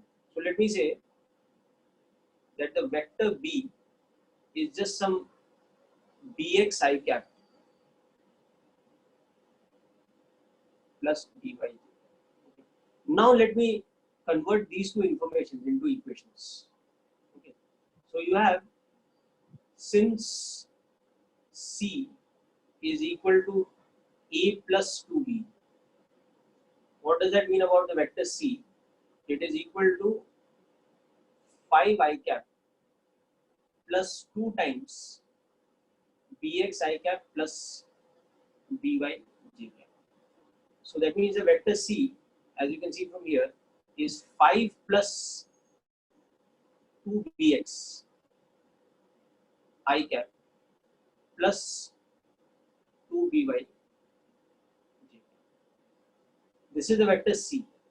And going back earlier, the vector C has only got a y component. It's just C j cap. So the x component of the vector C is 0. I know that. Okay. So comparing this side with this side, that now I know that 5 plus 2bx is 0. And 2 times by is equal to C. So I have these two informations. As you can see, I have 3 unknowns. I don't know the value of bx, I don't know the value of by, and I don't know the value of C. So I can't solve these two equations here. These are my equation 1 and 2. Now, like similarly, I'll use this component algebra to find the information about D. Okay. So the vector D is given as A plus B. So that is 5 I cap plus bx I cap plus by j cap. Okay. So next step, you can see that the vector D is equal to 5 plus bx I cap plus by. Now we also know that the magnitude of the vector D is 5. That's given to us in the problem. So let's make use of that now. Okay, so this is telling me that root of this thing, 5 plus bx whole square plus by square is equal to how much? 5. So this is becoming my third equation. And now you can solve equation 1, 2 and 3 to find bx and by. And once you found bx and by, you can find everything that is required in the question.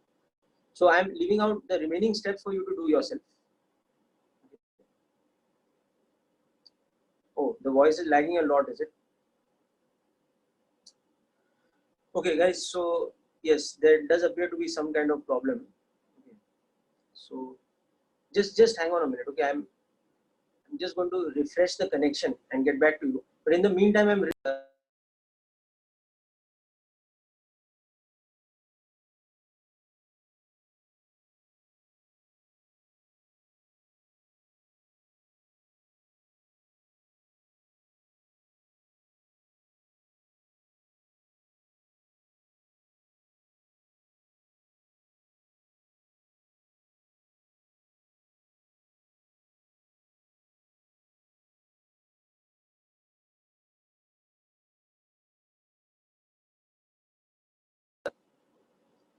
yeah, people. just take a look at this equation while I'm just resolving the problems that you're having, okay, with the voice and this thing. Just give me a minute, I'll resolve it out.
Okay, so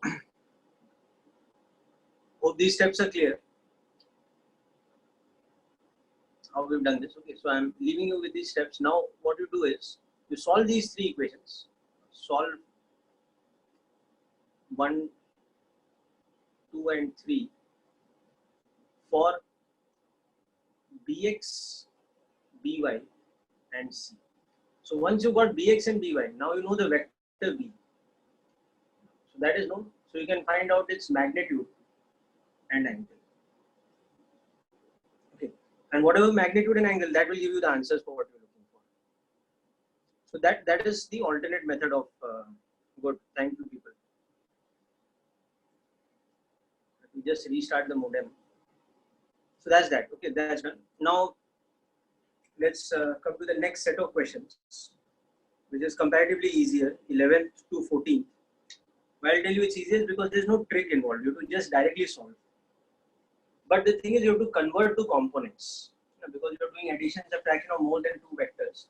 So question 11 to 14, what you do is, from the diagram given, convert everything to components, and that's it. That will be very easy from there.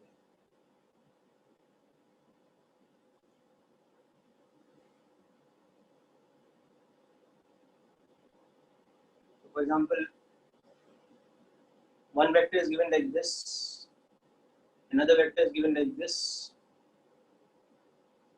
another vector is given like this, where these both vectors are having magnitude, I think, 10. and this angle is 60, and this angle is 60, and this is also magnitude 10, but it's parallel to the x-axis. So now just write A, B, and C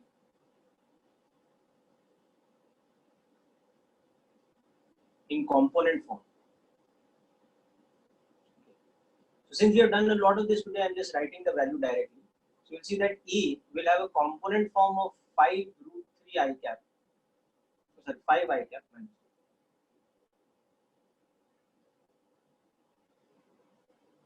plus 5 root 3 J. Because you'll use the values. Mod A is 10 and theta for A with the x-axis will be 60 degrees, as you can see. But similarly, the vector B will have an x component which is minus 5 I cap, and the y component is 5 root 3 j cap. Because the vector B's magnitude is 10, but the angle it is making with the x-axis is actually going to be 120 degrees.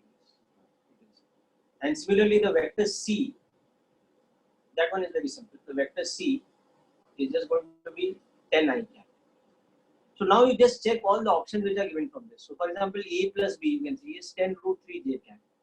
A minus B, for example, is 10 I cap. Similarly, A plus B minus C, A plus B plus C, whatever, all that you can find out. Only I think one part, there is a misprint in the answer key. Let me just verify and tell you which one that is. I think it's 11th only. The correct answer of 11 should be, I mean, you have to select the incorrect option. So the incorrect option is C. Okay, so there's just a correction. In one of the answers, 11th, the answer should be C. Okay, at the back it is given as B, I think. Okay, at the answer key, so it's not B, it should be C.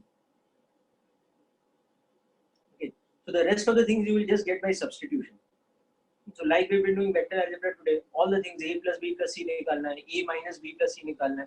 Just substitute this in component form and you will get the answer. It's quite easy. Okay.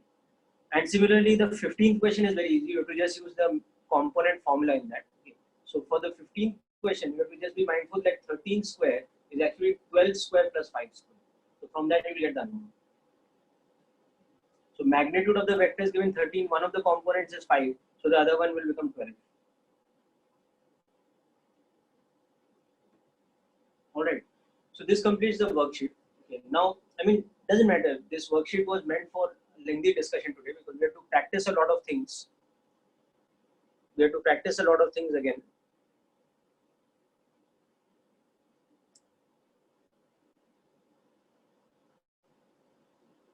Okay.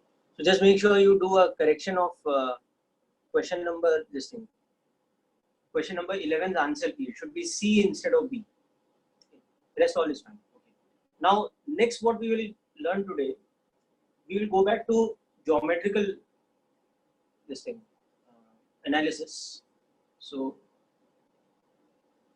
back to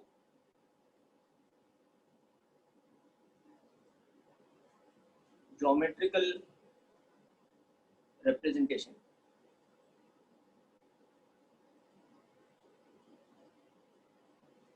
And in that, so far we had learned about triangle law of addition. Now we'll learn some additional theorems. We'll learn some additional theorems and analysis. So the first thing is, go back to triangle law for addition, and few points we'll learn that we can analyze from this. So I'm drawing two cases of triangles. One where the angle between the two vectors is acute, and the other where the angle between the two vectors is obtuse. And just by comparing these two cases, we will learn something important about the addition of two vectors. So here theta is acute. Here the angle between the two vectors is obtuse. Otherwise, the vectors are of same magnitude in both the diagrams. Let's say.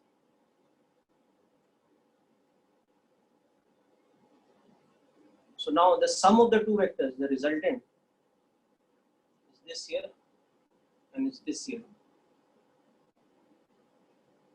So the important aspect we can see about this is, in one case, the magnitude of a plus b is actually greater than root of a square plus b square. And in another case, it is less than root of a square plus b square. And why that is, you can analyze very easily by looking at the formula as well as the diagram. So the formula here of triangle law is that magnitude of a plus b is equal to square root of a square plus b square plus 2ab cos theta. Now this we are going to divide in three cases, two which we have drawn, one which is more generic, which we will not draw above. Okay. But if you see the left hand side one, theta is less than 90 degrees, acute case. So then what happens, cos theta is positive. So cos theta is a positive quantity. You can see that this quantity mod of a plus b is square root of a square plus b square plus something. That means the whole quantity becomes greater than this, greater than a square plus b square. So mod of a plus b, whenever theta is acute, has to be greater than the hypotenuse of a and b, that is a square plus b square. Okay. There is another case which I have not drawn over here, but which is obvious, is that theta is equal to 90 degrees, the perpendicular vectors. So cos theta is 0. So that is when actually our mod of a plus b becomes exactly equal to root of a square plus b square. We have used this indirectly in a question earlier, I think in worksheet 2 you will remember. Okay, but now we are just formally writing down this like a theorem. Whereas the third case which I have drawn again over here, where theta is greater than 90 degrees, or it's the case of the obtuse angle. So as we've learned, cos theta in that case becomes a negative quantity. So the moment cos theta becomes negative, it is a square plus b square minus of something, because cos theta is negative.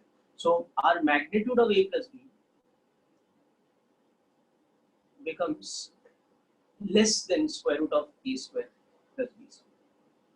So these inequalities which I have, greater than, less than, they are sometimes useful in analyzing certain types of questions. Okay. Hence the importance of writing this down separately. Okay. Just take a look at this and understand this. So for example, if a and b are 3 and 4, and the resultant of a and b is, let us say, 5.2, or it is 6 or something like that. So immediately we can see that it's greater than a hypotenuse. So that means the angle must be acute.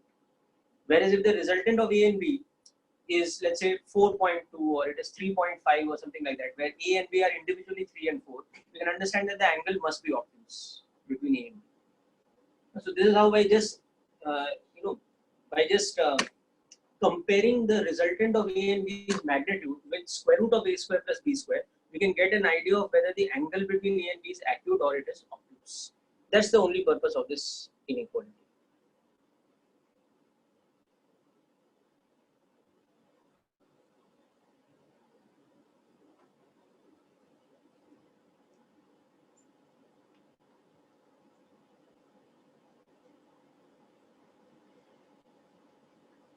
Yes, Nikita, just to answer your question, after today's lecture, if you go back to those questions which you are asking, you will be able to solve them from the module. And still, whatever difficulty that is happening, if you try it again and you're still getting stuck with something, you can message me. I will give you the reply of how to attempt the questions. Okay, don't worry, you'll be able to attempt them, and I'm always there for doubts. You can WhatsApp me immediately at any point of time.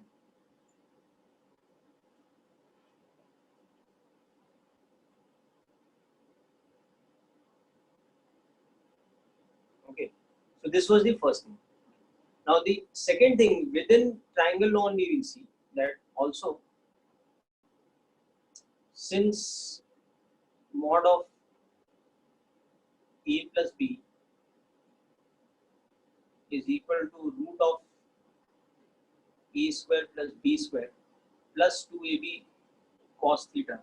Now in this you can see that cos theta cannot be greater than 1 and cannot be less than -1. These are the extreme values of cos theta, maximum and minimum. And this extreme +1 happens for theta equal to 0. And this -1 happens for theta equal to 180. Okay. Or 0 means A is parallel to B. And -1, 180 means that A is what we call anti-parallel or opposite.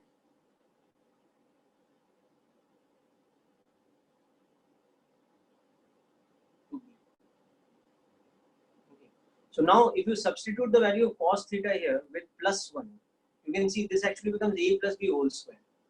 So mod of a plus b actually becomes a plus b. So that happens when this is the case. And if you replace cos theta with -1, you can see this becomes a square plus b square minus 2ab. So it becomes a minus b ka whole square. That means that time the magnitude of a plus b is actually the difference of a and b. Okay. So those are the extreme cases. So in other words, you can see that the magnitude of a plus b का value कभी भी mod a plus mod b से ज़्यादा नहीं हो सकता है, because cos theta cannot be this thing greater than 1. Cos theta's maximum value, so this value is the maximum value, and that happens for theta equal to 0. Whereas on the other hand, it can never be less than,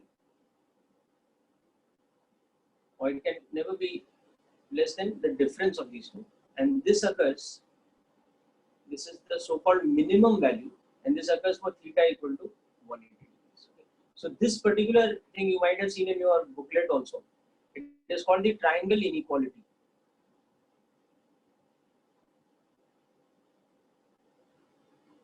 This one is called triangle inequality. That is, if I am finding out the resultant of two vectors, then its magnitude cannot be greater than a plus b in any circumstance. And when it is equal to mod a plus mod b, when theta is 0, or they are parallel vectors. And on the other hand, it can never be less than the difference of the two. Okay. And when it is equal to the difference of the two, when the angle between them is 180, or they are anti-parallel vectors. So this is the concept of this.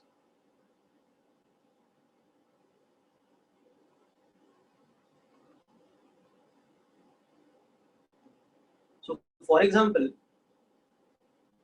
if I give you that magnitude of the vector E is 50 and magnitude of the vector B is 30, and I ask you find A plus B's maximum magnitude and A plus B's minimum magnitude.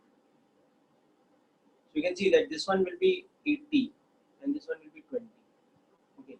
So now if I ask you, can A plus B in this case have a magnitude of 20, given that A's magnitude is 50 and B's magnitude is 30. So can it have a magnitude of 20? Yes. But can it have a magnitude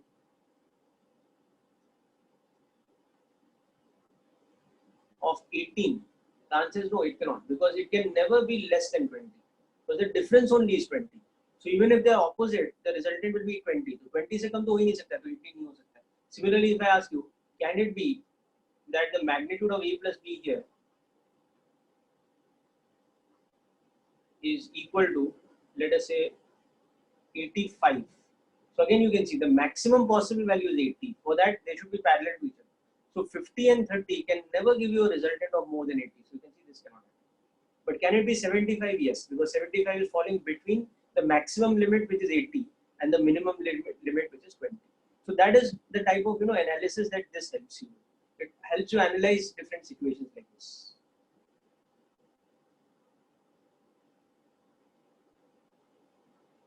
Right, so that is called the triangle inequality. Okay, now back to more theorems. Now next we will see like a B part of triangle law.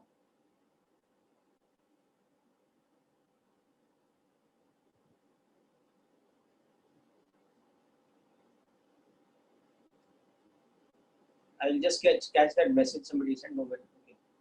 This is for A minus B. How to apply triangle law to find the difference of two vectors? Because till now, how we found the difference of two vectors? We found the difference by applying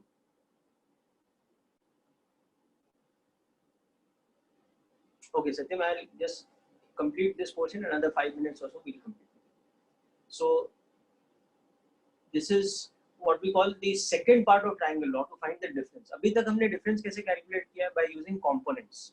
So now we learn how to find the difference of two vectors by using triangle. So suppose this is my vector E and this is my vector B. again, the two vectors are given in geometrical form. A and B are known. And also I know that the angle between them is theta. Okay. Now what I want to do here is that formula only, Aditya, but how we work it out? Okay, so find vector C, suppose, which is A minus B. So you'll recall again in sheet 2, we had done a question which was related to this, but we had done it indirectly. Now we'll develop it as a formula. Okay. So we can say that the vector C is actually the sum of vector A, but with which vector? With the vector minus B. We are doing an addition only. We are doing a vector sum only, but instead of adding the vector A and the vector B, we are adding the vector A with the vector minus B. So what is the vector minus B? It is a vector. The vector minus B is a vector with the same magnitude. Minus B has the same magnitude as the vector B, but opposite direction. That is the difference. Okay. So first what we do is we understand that okay, my vector A was this one, no change to that, but my vector B was this one. Okay. So instead of adding A with B, I'm adding A with which vector? Minus B. So let me draw vector minus B. So vector minus B will over here look like this. It will be a vector which is exactly opposite in direction, but same in length. So this will be the vector which is minus of B. It's the same length as this vector, but it is just opposite in direction. So they are anti-parallel to each other. They are lying along opposite directions. Okay. So this is what we have to do now. Okay. We have to add, instead of doing A plus B, I have to do A minus B, which is nothing but A plus of minus B.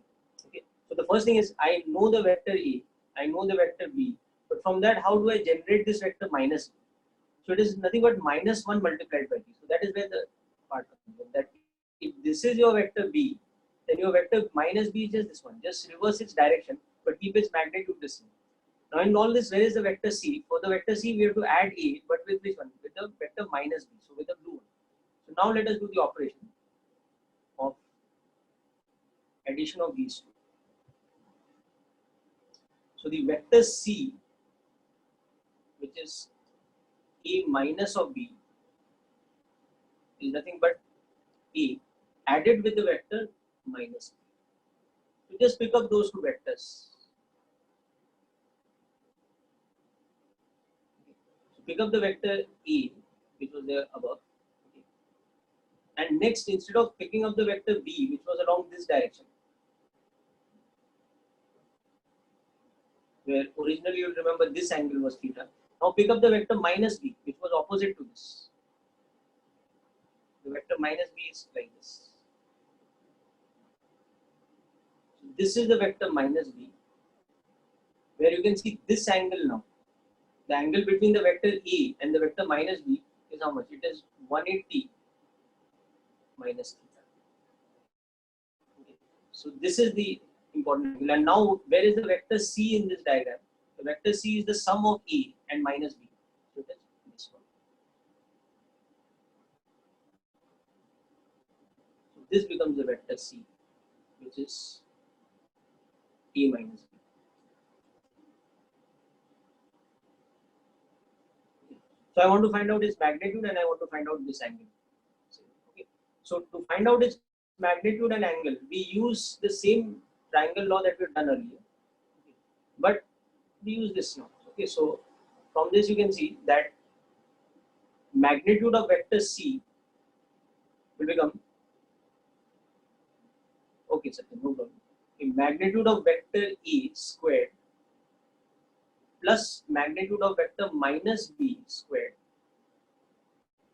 plus 2 times magnitude of A into magnitude of minus B into cos of which angle.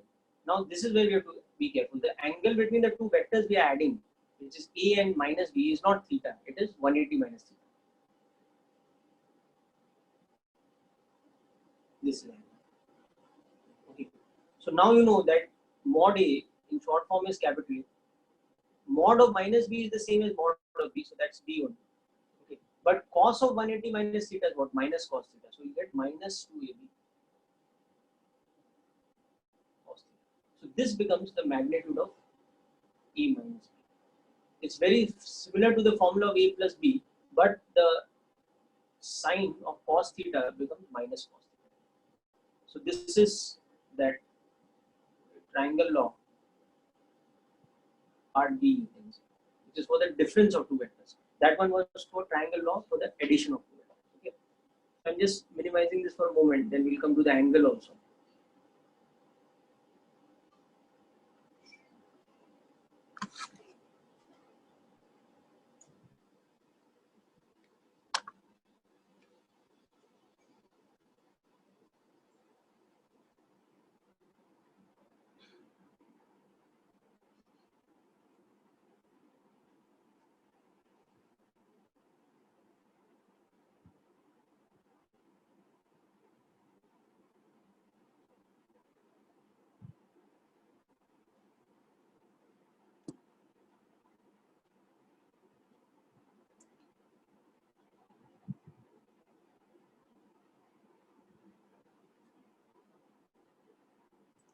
Oh, Dhruv, I'll explain question number 13, null vector. Null vector matlab some zero hona chahiye. That question 13 of that exercise or whatever question, you had some combination like a plus b minus c or a minus b plus c or whatever. So some combination like that should result in 0 I cap plus 0 j cap.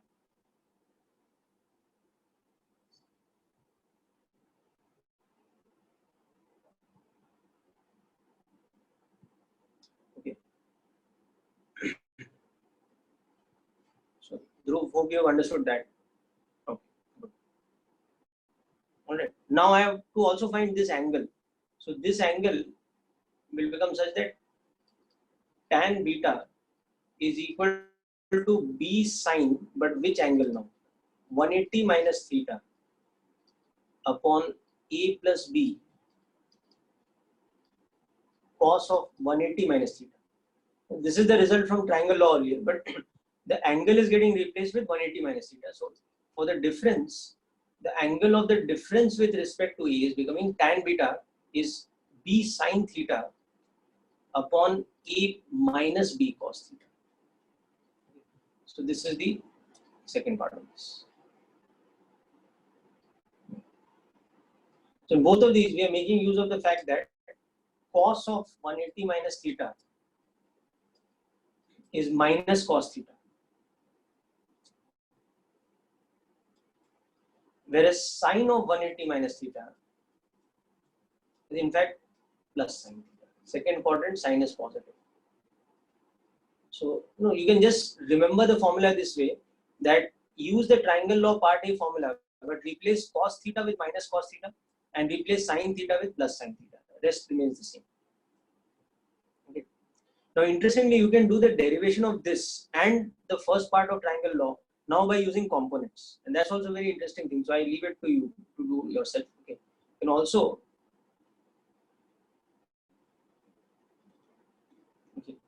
triangle law, both part A and B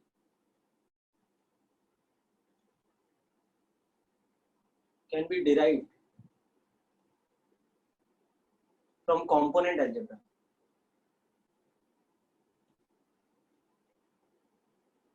Okay, so try that yourself. Okay, now just come to the last part of this, okay, which is actually very simple, nothing new in this, but just a new geometrical thing. Okay, better the voice is there from my side. Might be an internet issue with at your end also. So just wait for the recording. You will get the voice in that. Okay, the voice is there at my end. I'm monitoring it. Don't worry. Okay, so coming to the last thing, we will see.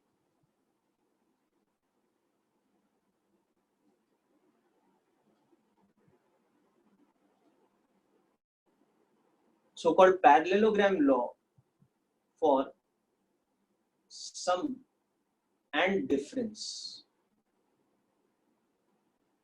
of two vectors. So it's nothing new actually. In the parallelogram law, what we do is we combine the vector sum and the vector difference triangles to make a parallelogram. Okay. Rest is all the same. So let's say vectors A and B are like this. That's my first thing. Okay. And this angle is theta. Now from this, construct the sum and difference triangles separately first. Okay. And then compare them. So how they work out. So the sum wala triangle will look like this. I will add the vector A with the vector B head to tail like this.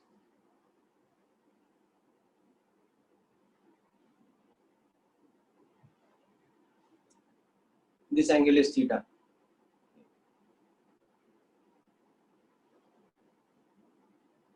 And now this is the sum.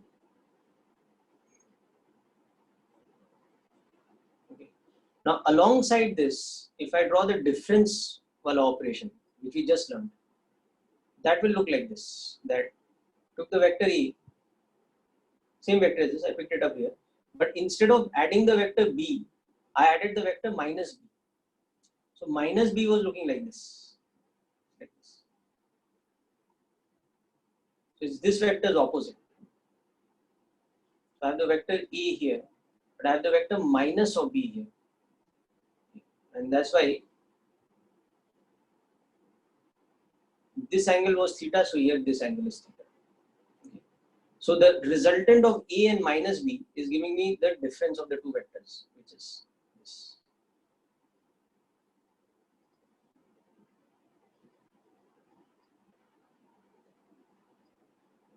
And this angle is generally what we call that angle beta. And this angle is what we call alpha. Okay. Now, in order to get the parallelogram law or understand this as a parallelogram, we just combine these two diagrams. Okay. So just imagine you place this on top of this. Okay. So let us construct a vector parallelogram using the vectors A and B as adjacent sides. So this time what I will do is I will not draw A and B head to tail. I will draw them from a common origin. This is the vector A. Here only I will draw the vector B. Okay. So pick up these two vectors A and B and draw them like this from a common origin. And this angle is theta. Okay. Then what I'll do is I'll draw two more sides, which again represent A and B only, but I'll just think of them like guidelines. So draw a side parallel to this, it's like this. And draw a side from here parallel to this, it's like this. Okay. So this forms a parallelogram, as you can see. Okay. And in this parallelogram, interestingly, if the base is A, then this side is also A. And if this side is B, then this side is also B. Okay. Now you can see that this triangle above,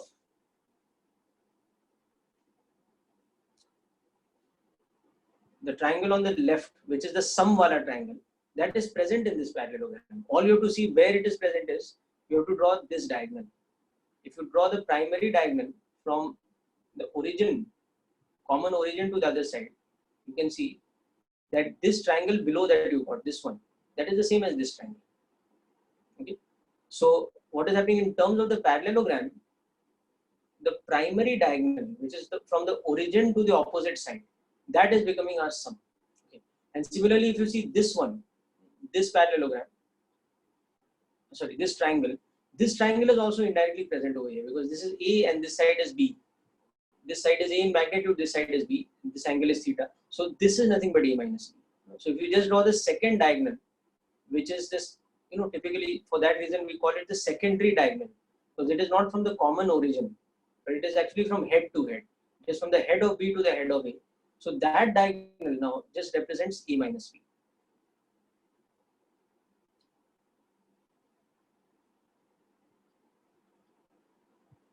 Okay. And this angle is beta, same as that triangle. And in this one, this angle is alpha. So actually parallelogram law is nothing new. And the formula for A plus B is magnitude and the formula for A minus B is magnitude. They're the same as what we had in the individual triangle laws. These formula are coming from triangle laws. You don't have to write some new formula for this, but it is just a way of understanding both the triangles within the same figure, within the same geometrical figure. That is why it is given a separate name, which is called the parallelogram law. So just go through this diagram once and just ask me on chat if there's any doubt, and then we'll wind up today's lecture.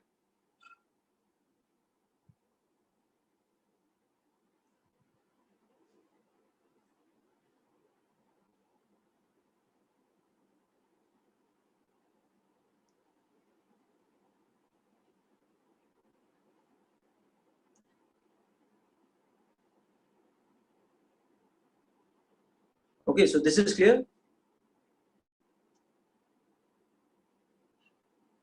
So yeah, I'll tell you the purpose of this law, Atharva, but okay.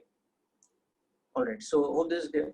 So Atharva, to answer your question, what is the purpose of the law?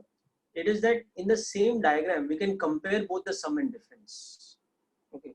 Instead of drawing two separate diagrams for sum of vectors and difference of vectors, whenever we have those logical type of questions where we have to analyze that sum is so much, difference is so much, or the relationship between sum and difference is something, so we can refer to this instead of the individual triangles. Okay.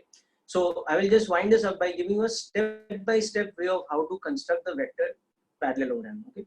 And how to understand this diagram. So steps involved in this geometrical construction. The first step is draw vectors A and B, that is the arrows for vectors A and B, from a common origin. Okay, so that is the first place where the construction is different from your triangle. In the triangle, how we draw the vector? We draw the vectors head to tail. So we draw the vectors one after the other, like this.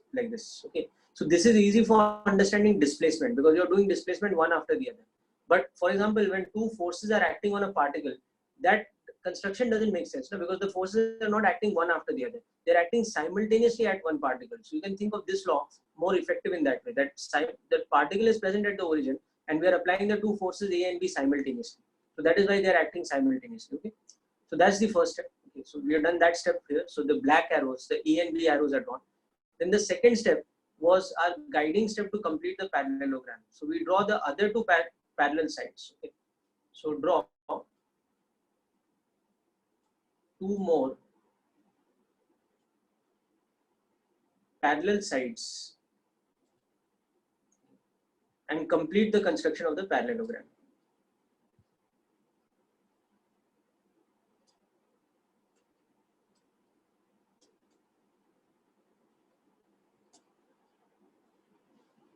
So the construction of the parallelogram is done. Okay. And once this is done, you're ready. You will understand that one of the diagonals is the sum and the other diagonal is the difference. Now the only question is which one is the sum? The primary diagonal, that is the one from the origin to the opposite side, that is the sum. Whereas the secondary diagonal from the head to head, that is the difference. Okay. So third step, the primary diagonal,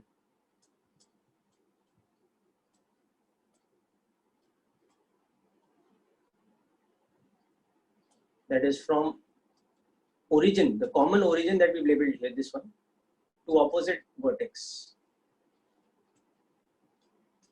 That one is the sum. That is the resultant of the two vectors, A plus B. And the other diagonal, which is the one from head of B to head of A, which we can now call the secondary diagonal.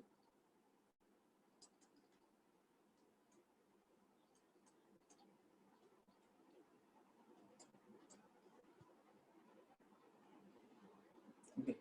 From, you can say, head to head. A head of one vector to head of another vector, that one.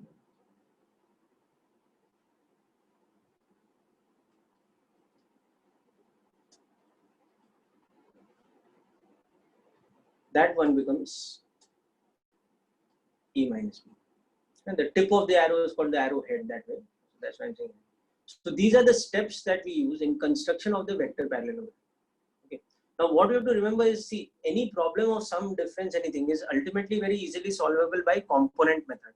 So if you are finding it difficult to draw the parallelogram or analyze it that way, you can always rely on your first method, which is the component method. But as we will see more and more tricky questions in vectors next time and onwards, you'll see that certain types of questions you need to analyze, you don't need to calculate. So that analysis can be done very easily by using the parallelogram.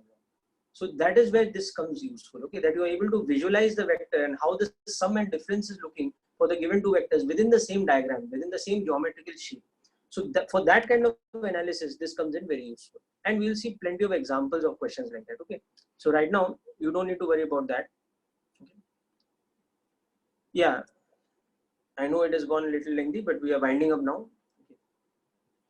So that's all for today's lecture, people. Please complete worksheet 3, and whatever doubts are remaining after today's discussion in that, you can send me individual doubts and I'll help you out. And I think one person more here has expressed some doubts in something else, triangle law. I forget who. Yeah, Farhan Sheikh, you can send me your doubt on WhatsApp, but I'll help you out, okay, for the triangle law A minus B.